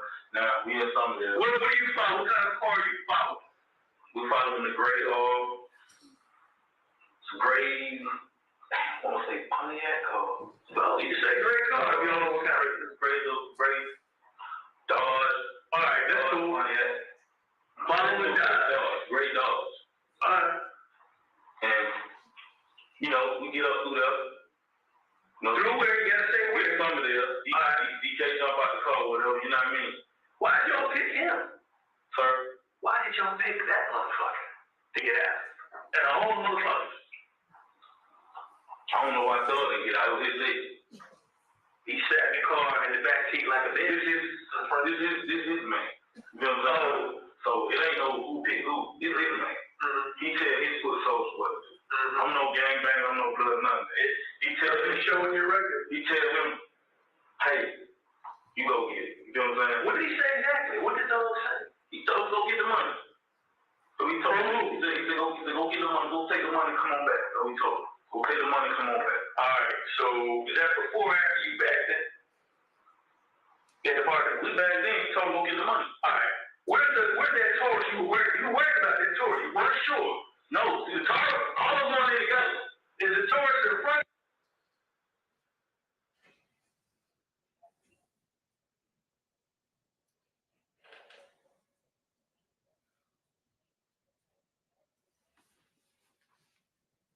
Or behind the front? Police torch was talking. Police torch in front of you. You know the police? You concerned. He was nervous like that. Let me find what the fucking torch was. I didn't know it was the police. You make it over there, so that's the motherfuckers ain't even included on that shit. I'll be like, hold on, boy, let me see. I can't hold it. Sure. That's what I heard. Police not. And I did not went to look, check, and then like that, because I wouldn't know then, you know, the police out there don't do it. But I just want to make sure it's car. The police is car, right? You know what I'm saying? So the car on the tire going on there. Okay, boom. We back in. DJ just throw says he can't go get the money or whatever. He get out. Boom. 2 minutes later, he's popping shots. You feel what I'm saying? He ain't had time to take no money. You see who was shooting at? Oh, he ain't had time to take no money. He was shooting. Got the money. You see what I'm saying? He got the money. Only see how you see all that money on the ground when you was in the back of that police car. You had to see all that money on the ground. No, okay. All right. I didn't even know he had took no money. He got a stack. You see what I'm saying? He got the I ain't making. I'm keeping 100 with you. One guy run this way, another guy run that way, another guy run that way. All right, you know what I'm saying? Everybody go run this straight. Who did you? Because you were saying you like, I wish I would have ran the Thug if he got away. Which way did he go? So, I mean, the Thug got a car. We jumped. Big Fred though. Me though, Big Fred got. He couldn't move against apparently because he was shot or whatever. Thug jumped the wall. I jumped the wall. I jumped up here. Thug went behind the Dollar King, and I jumped over in the parking lot. As I'm running across the parking lot, that's when the police come and run me over. Okay. What kind of car ran you over? The blue car, the same blue car, the female. All right. Now, Big Fred, what was his job for this deal? You said he had a strap. You said he had a, he's just holding the roof, you know what I mean? Did he ever say, does he know anything about me? He's been gone for a minute, so he just trying to come up on it for a little bit. He just trying to get out, put something in his pocket, man. That's it. He ain't know how I ain't there. He said anything you can remember. He didn't try to run on a mission or brawl or none of that. At the time we went to Somerdale, the robbery, just what I'm trying to tell you, as we went to Somerdale, the robbery wasn't no robbery because he could have got out, Thug could have got out, DJ could have got out, they could have went on there and run their business. Thug said DJ, he didn't really just say go get the money, he was like, go ahead and get it. So So I don't know what's going on, but you know what I'm saying? No, all right, but when I tell my family, when I was seeing me telling my family is about the rock, because that's what went on. Well, you're robbing this boy red, but you drive.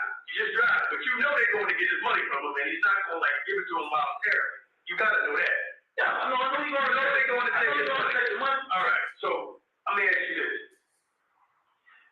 I got to get sure I got the seat placed in the car. I'm not understanding how nobody got hurt worse than that. Was there a girl in the car anywhere? No girl. You had to hire that from your wife. There's no girl nowhere. No girl. Okay. The girl that they think is a girl also Queen. So I ain't mean to touch it. But the girl that they think is a girl is Thug. I get you, Thug. Thug got the wild hair. They think, okay. Yeah, you know, I'm gonna just keep it all. Okay, all right. Cause he looks a little bit like you, man. I mean, you know, it's over 180 of these little motherfuckers. He does look a little bit like over 180 of these little motherfuckers. So with me, I'm family man. I ain't trying to get in conversation. Where's Thug sit? Up front or in the back? He's in the back with DK. You know, like you got who's up front with you? You got me and Big Fred. Me and you and Big Fred up front. I'm driving Big Fred on the passenger seat. Thug behind Big Fred. DK behind the driver. That's me. Who's behind Big Fred? Thug. Thug behind Big Fred. Damn, so one day he didn't get hit. Thug behind Big Fred. So I'm wondering, do you think Thug shot DK in the back? Is it possible? I mean, shot in the back. I thought he shot in the leg. I thought Fred shot in the back. I'm sorry, Fred shot in the back, but he's up front. So I'm saying this. I can't say Thug or DK. How many shots did you hear? I saw with it crashing over the wall. How many shots did you hear in the car? Because the police ain't near y'all. You gotta wait. No, I'm saying I heard one shot.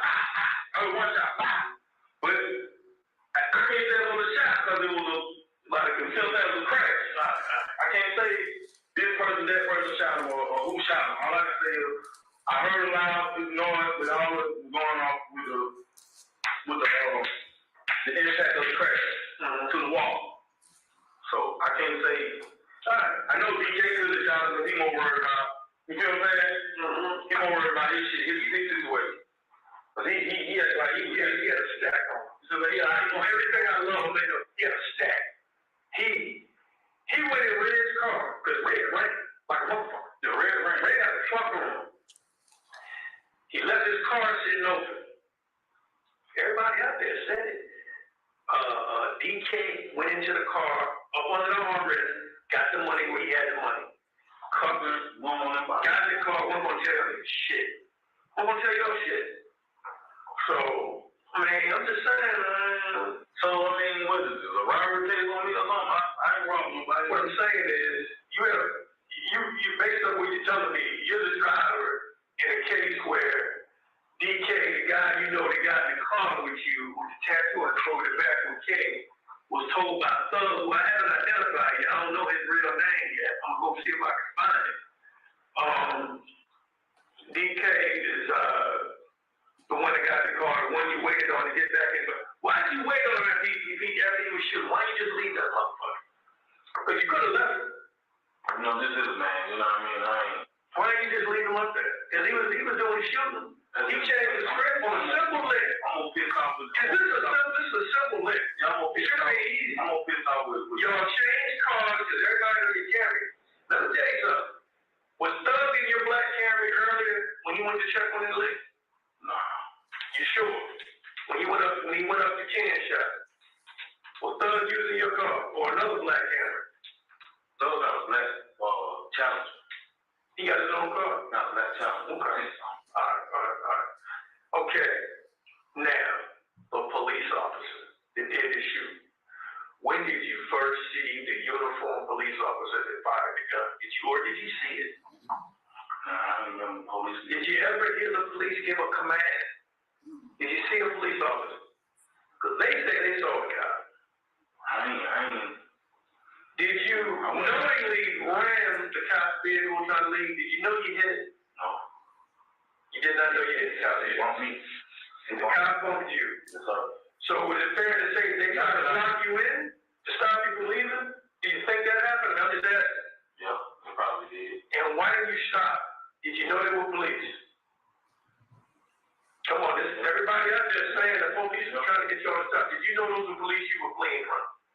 At the point of time, sir, I didn't know because I did not see a uniform cop. Who did you see in the car that pulled in front of your car? Y'all know. I seen two females. Two females. I seen two females. That's all I seen. And you're running from two females? I'm getting out of that too. I'm getting out of that. Keep playing like I'm getting out of that. You think that these females trying to hit a lick on you? No, I ain't say that. I'm saying, did you think I'm thinking maybe when this car stop right here, I don't know if they gonna this bill, one of these bills, I don't know what's going on, but I know I'm going around. But you know you gotta keep your day. And now I'm getting trying to stop you from leaving. You know that. Yes or no? I feel a bump. Do you think they're trying to stop you from leaving that scene? Where the gunfire was? I think that I'm going around the car that's still moving, and this car is just all of a sudden don't even see me, so they just hit me anyway. You never saw a uniform cop? I ain't see no police officer. Did you hear any commands? I ain't heard no freeze, get down, let me see you. I ain't heard none of that. Okay. I ain't heard no shots go off by no police officer. How many shots? I don't want to interrupt you. You finished with that statement? Yeah, I ain't heard no shots go off by no police officer. How many shots did the police officer shot? Did anybody in the car mention that was the police? Anybody? You got 4 people in the car. Fred, nobody. I ain't said nobody. They go 12 shots or nothing. Okay.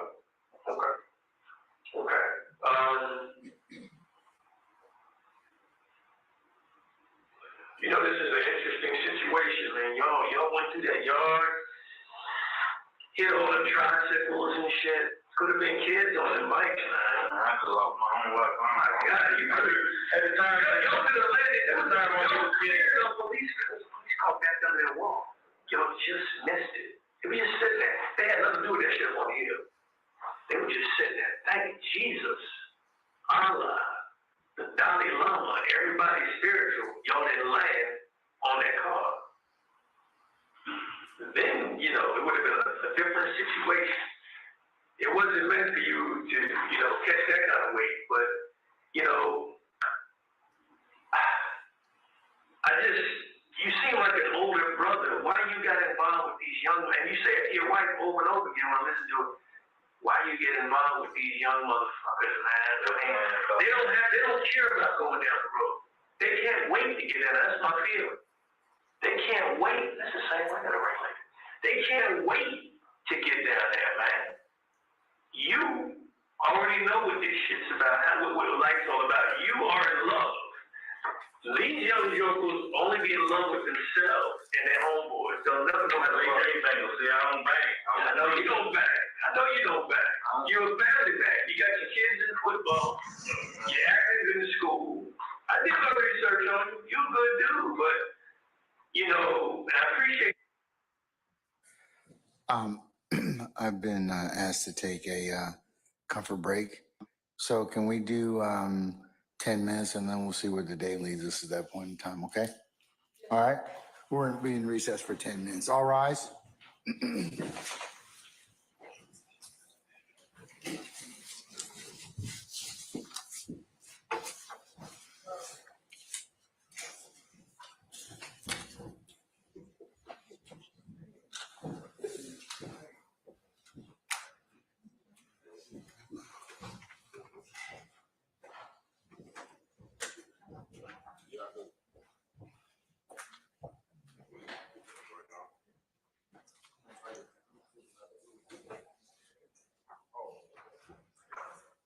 All right, ladies and gentlemen, please be seated.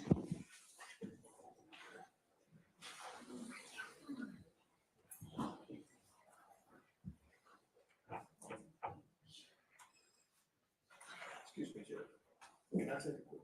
Oh, absolutely, Detective. I apologize. Yes, go ahead.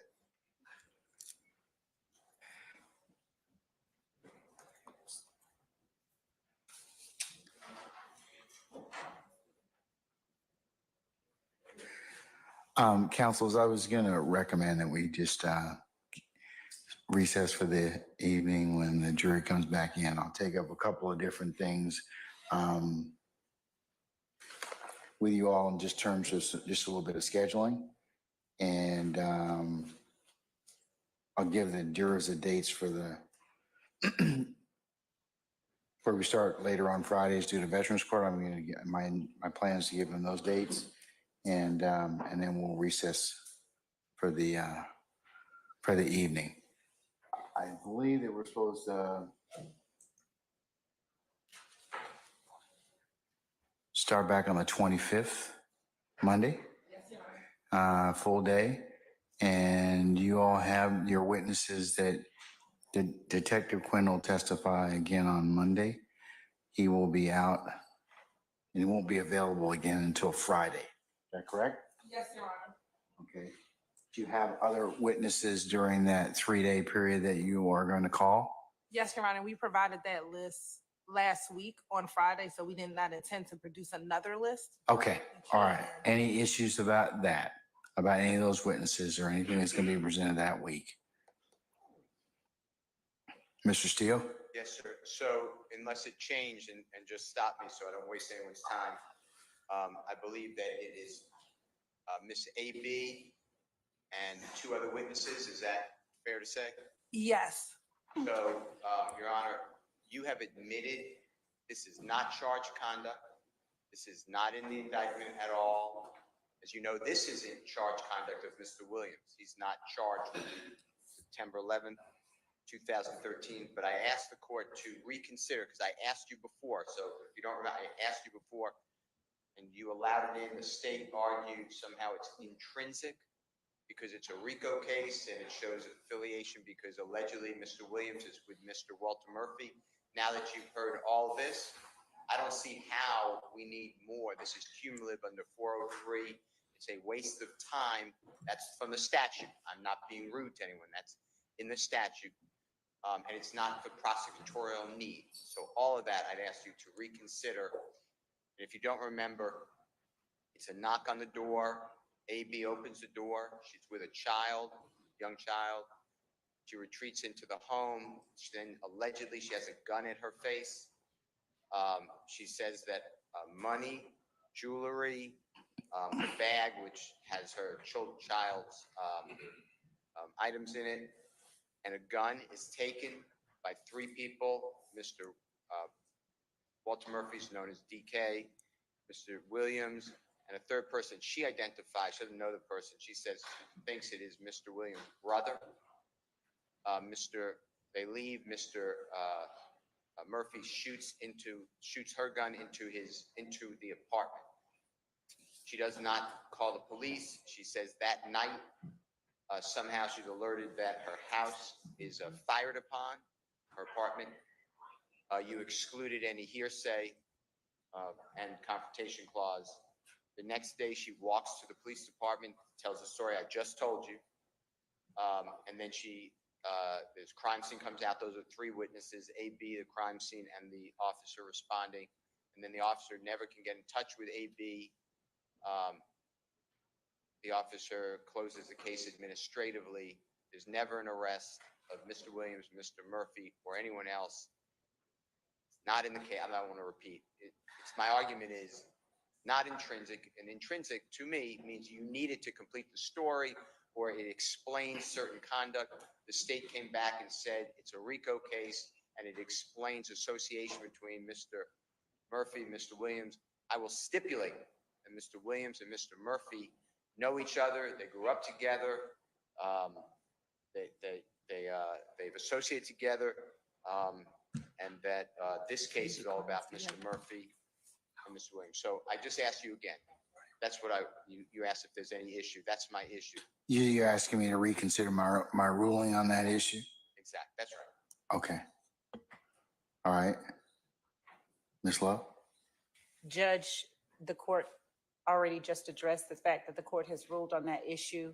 Unless defendant Williams is willing to stipulate that they committed these crimes together, the state asked that the court keep its prior ruling and allow us to present evidence of this act, which is an overt act. All right. No.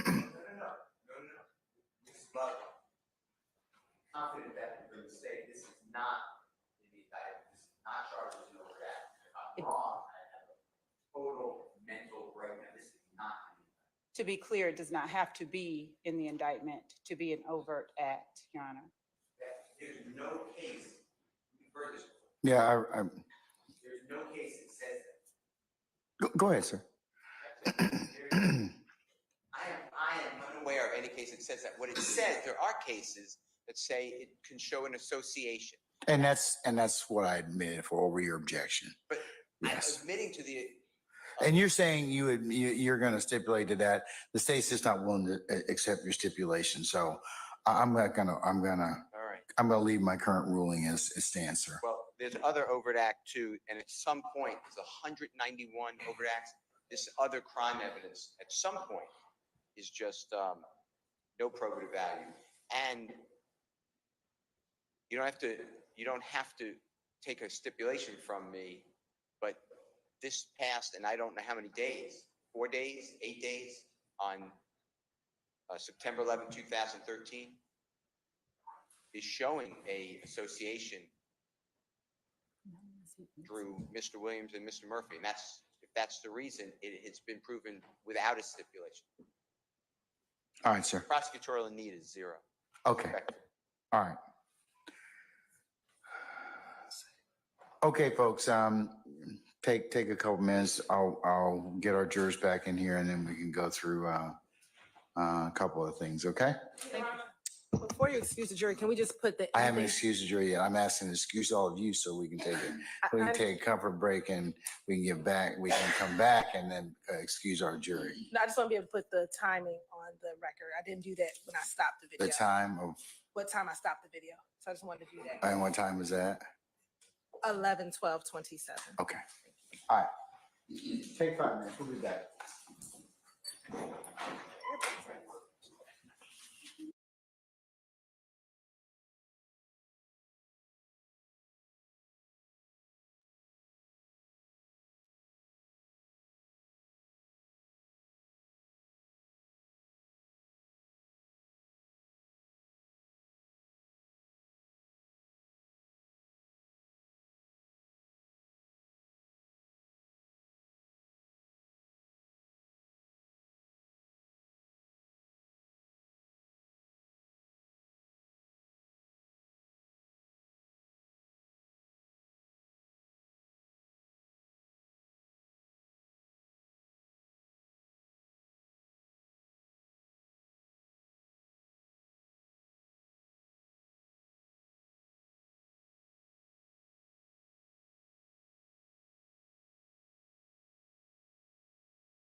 receive a letter?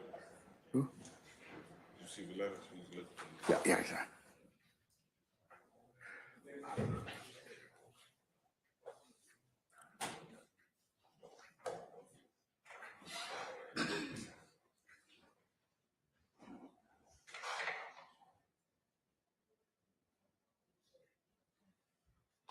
All right, are all our participants back? No, sir. Who's missing, sir? Mr. Matthew. Say again? Mr. Matthew. Can you all step outside and see if you can bring Mr. Matthew, one of the Matthews advocates back in, please?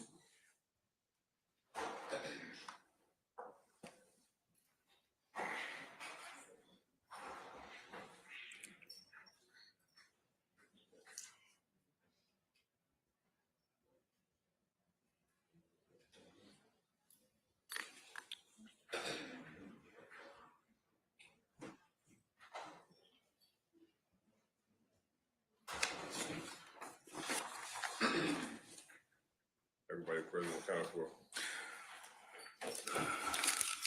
All right. Can you summon our jurors for us, please?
All right, ladies and gentlemen, please be seated. All right, Deputy Hammond, all the jurors back, sir? All right, thank you, sir. All right, ladies and gentlemen of the jury, the hour being about 5:20 on Friday, we're going to go ahead and recess for the evening at this point in time, okay? Detective Quinn, if you could come back this coming Monday, that would be the 25th for 9 o'clock, sir? Yes, sir. Okay, we'll see you then. Please don't discuss testimony of anybody except the attorneys in this case. All right.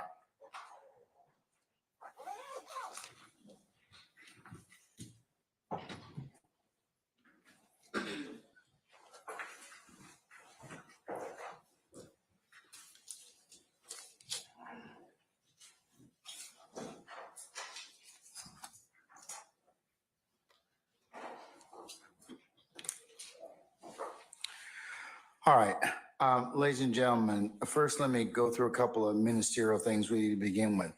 I did tell you that I would tell you what dates between now and July that I have unrelated business on some Fridays with Veterans Court. So that's why we start a little bit later. So I'm going to give you those dates. So if you want to make any other appointments or other things that you need to do, you'll have that for your consideration. Okay. So the following are the Fridays that we'll be starting. You'll come at customarily at 12 or 12, I should say 12:30, and we'll start at 1 o'clock. Okay. All right. So that's April the 5th, the 19th, those 2 dates in April, 10 May and 31 May. 14 June, 12 and 26 July. Again, 5 and 19 April, 10 May. Your Honor, April the 5th is on spring break. Well, why are you messing up my role?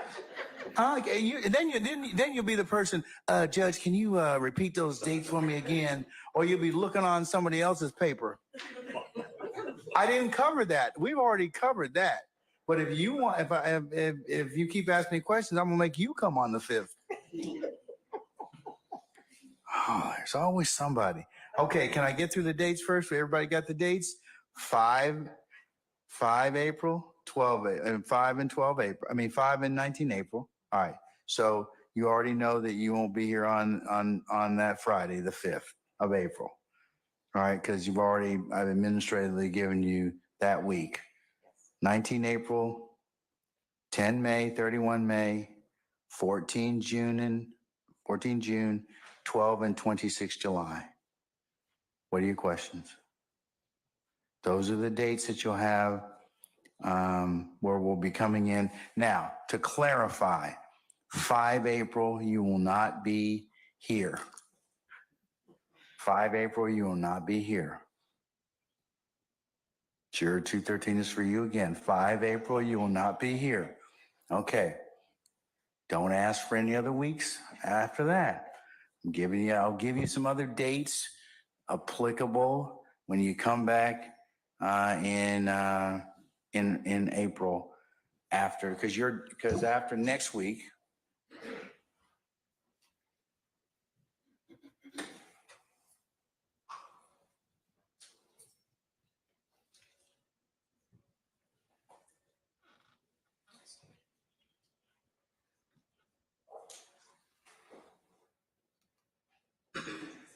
Tell you what I'll do, ladies and gentlemen. You all will be here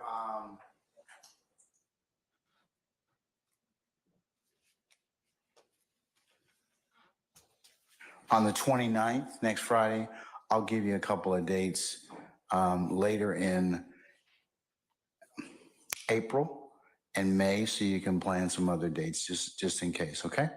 Other than those Fridays, it will be starting half day, okay? All right. Excuse me, Judge, did you say half day on the 29th, next Friday? No. You were listening to what you wanted to hear. No, I said I will tell you other dates applicable in April and May. You're not, you're gonna get in trouble. You're gonna be like 213. All right? No, I did not say that. We're working a full day on the 29th, okay? Good Friday? Huh? Good Friday? Yes, ma'am. The Lord will be just fine. Okay? All right. All right. Anything else? Any ideas of time past Monday next week? You just don't listen. I know it's late. What did I say about that? I'm saying. Next Friday, what am I going to do? You tell us for April and May, that's understood. For the week of next week, are we anticipating 9 a.m. starts in here? Pretty much. Okay.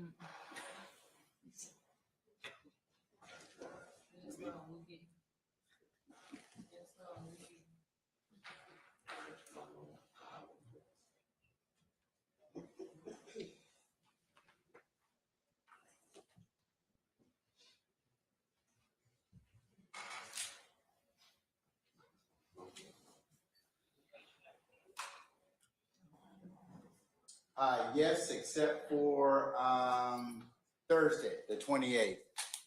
Thursday, 28th, we may have a delayed start around noon. Okay? More to follow on that. All right? Okay.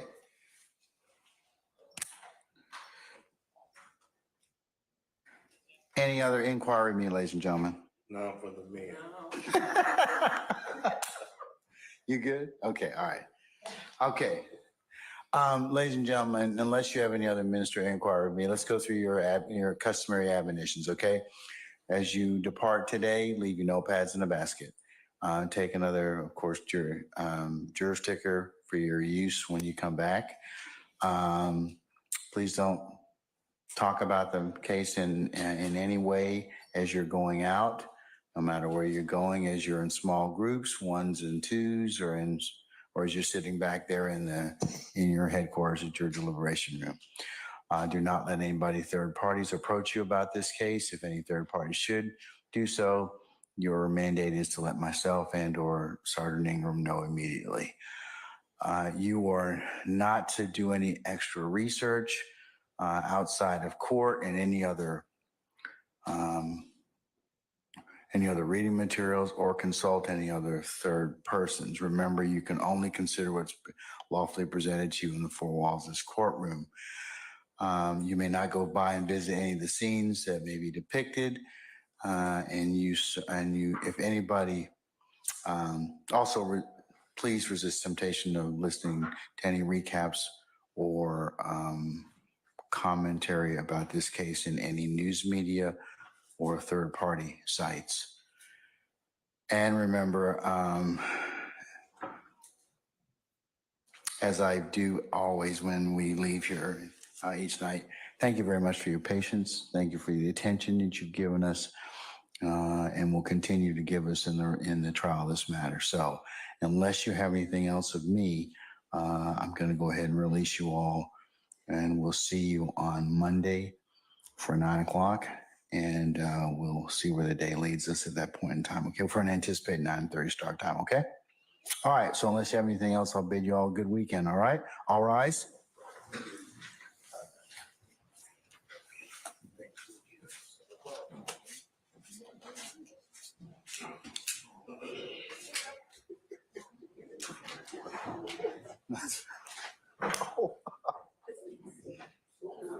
That's why I didn't say nothing.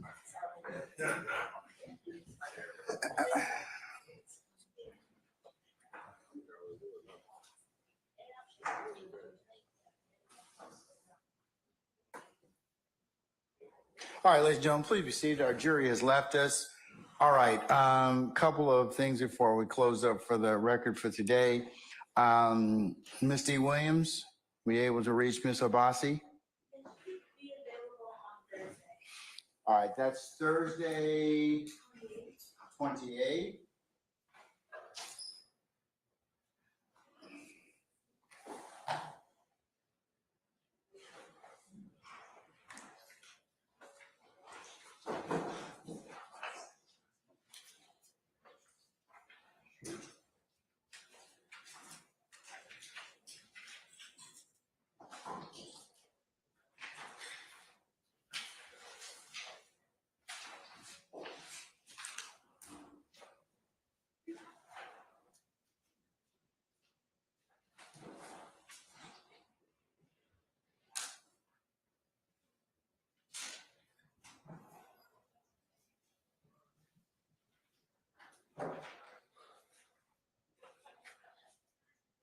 Madam, I'll direct that you tell Ms. Obasi to come in for 12:30 on the 28th.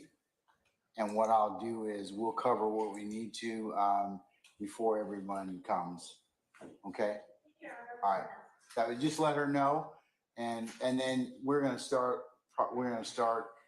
thereafter at 1 o'clock. So that should take care of it, okay? All right.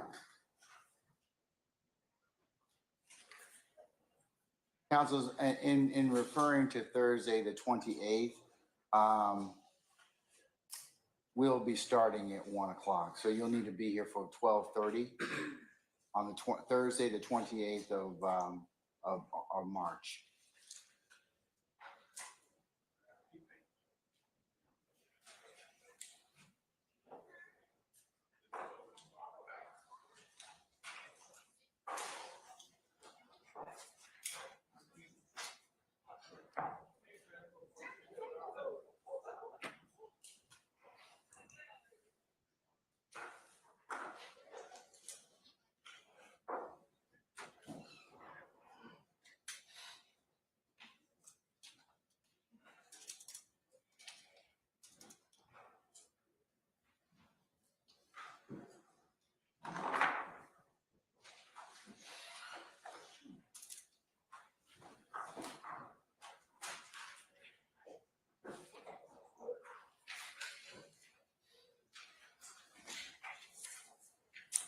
Okay,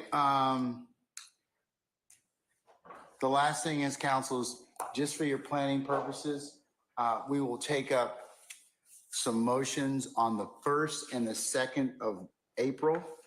That's Monday and Tuesday. At this point in time, I have,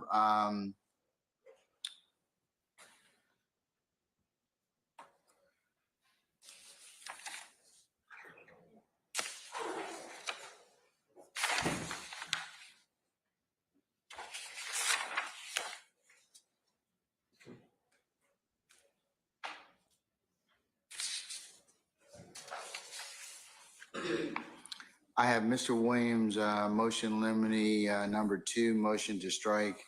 I need to schedule that. So Mr. Steele and Ms. Estate, that's acceptable to you all. We'll take it. I'm just going to put it on probably for the 1st of April, that Monday. That work for you all? Yes, Your Honor. Mr. Steele? Of course. All right.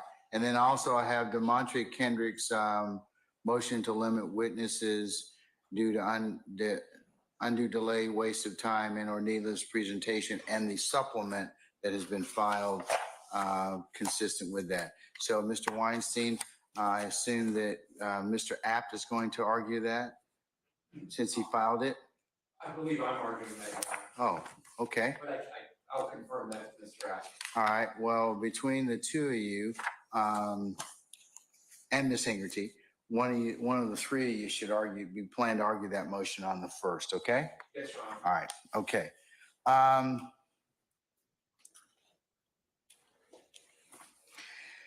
Mr. Steele, I'm still in possession of motion limiting number 44, which is apparently,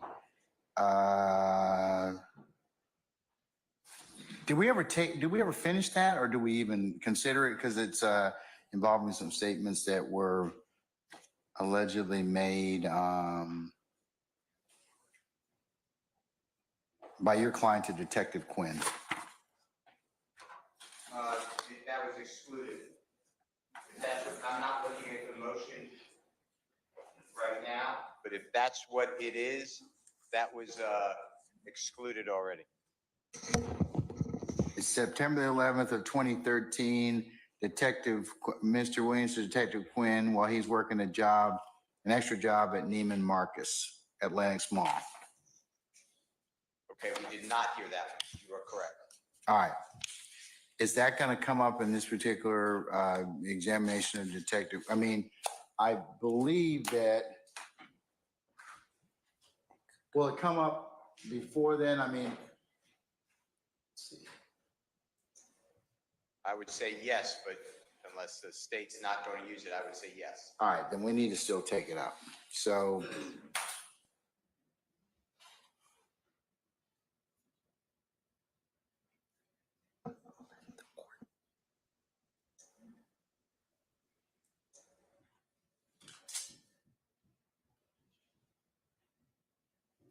will it come up on Monday?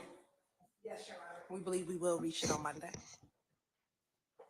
This is what kind of I cite routinely to.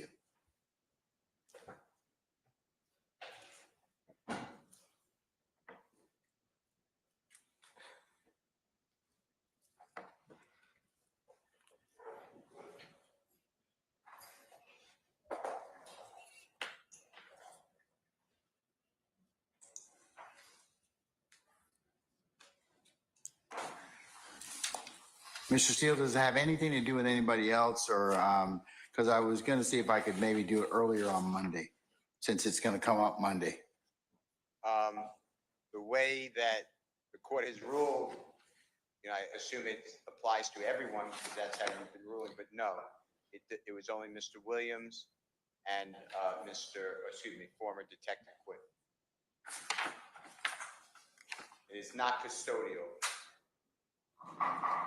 Is it argument? Yes. Well, I mean, you can hear what the statement is and then yes, argument.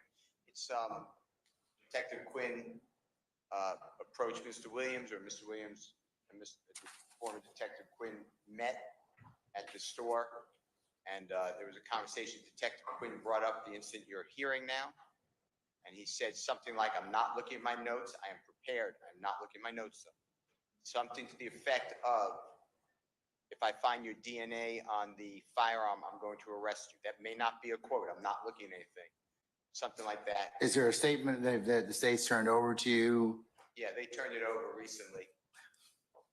And I think Detective Quinn, I may be wrong, gave it to the state recently. And then the state gave it to me, or maybe to everybody. And then I'm saying that the silence used to be you can't comment on someone's silence. That changed. I believe it's ORR versus state. So now it's in the court's discretion under a 403 or 24-4-403 balancing test. That's why I filed the motion. What's the citation for or? Give me 1 second if you don't mind. I should have put it in the motion though. You did, sir. Thank you. You did. 305 Georgia 729 pinpoint, I should say head note 4. All right.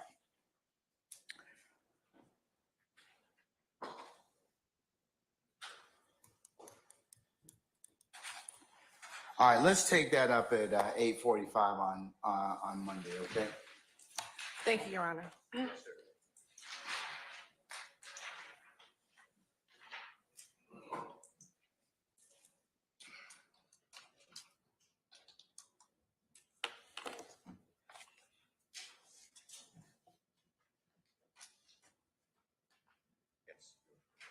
Is there,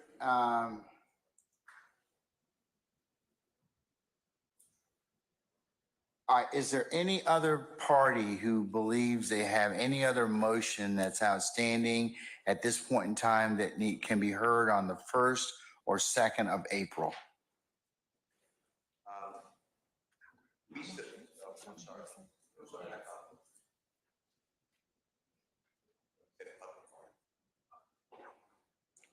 I said any other party. That's right.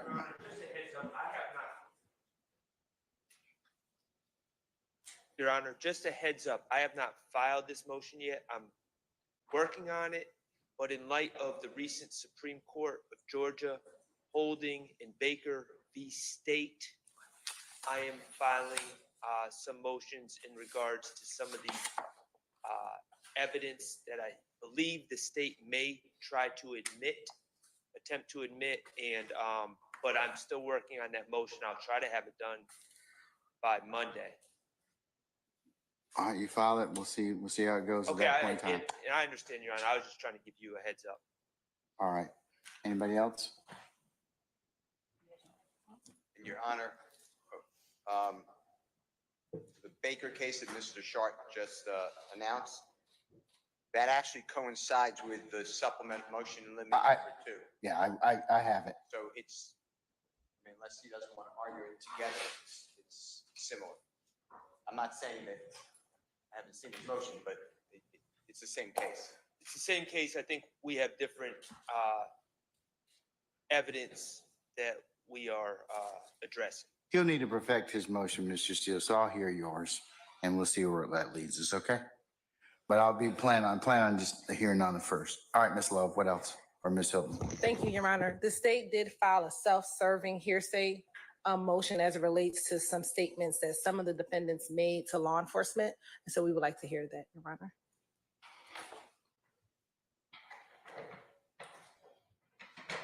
Can you? And I guess it's properly called self-quotations now, not self-serving. Self what? Self-quotation. Can you send a copy of that to Mr. Kearns, please? Yes, we'll make sure. All right.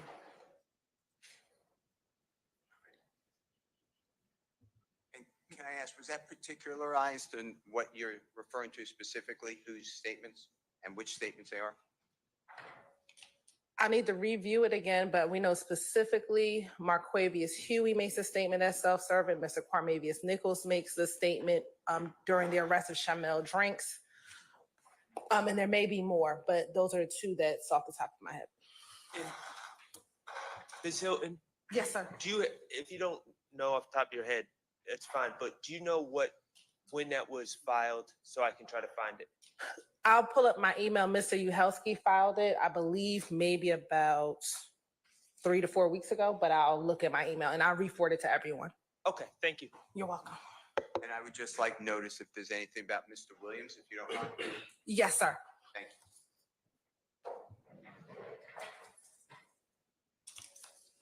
All right.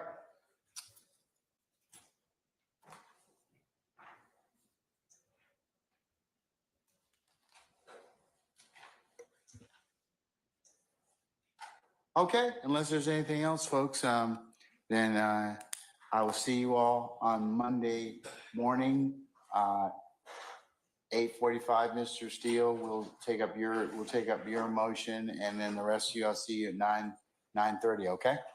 All right, we're in recess.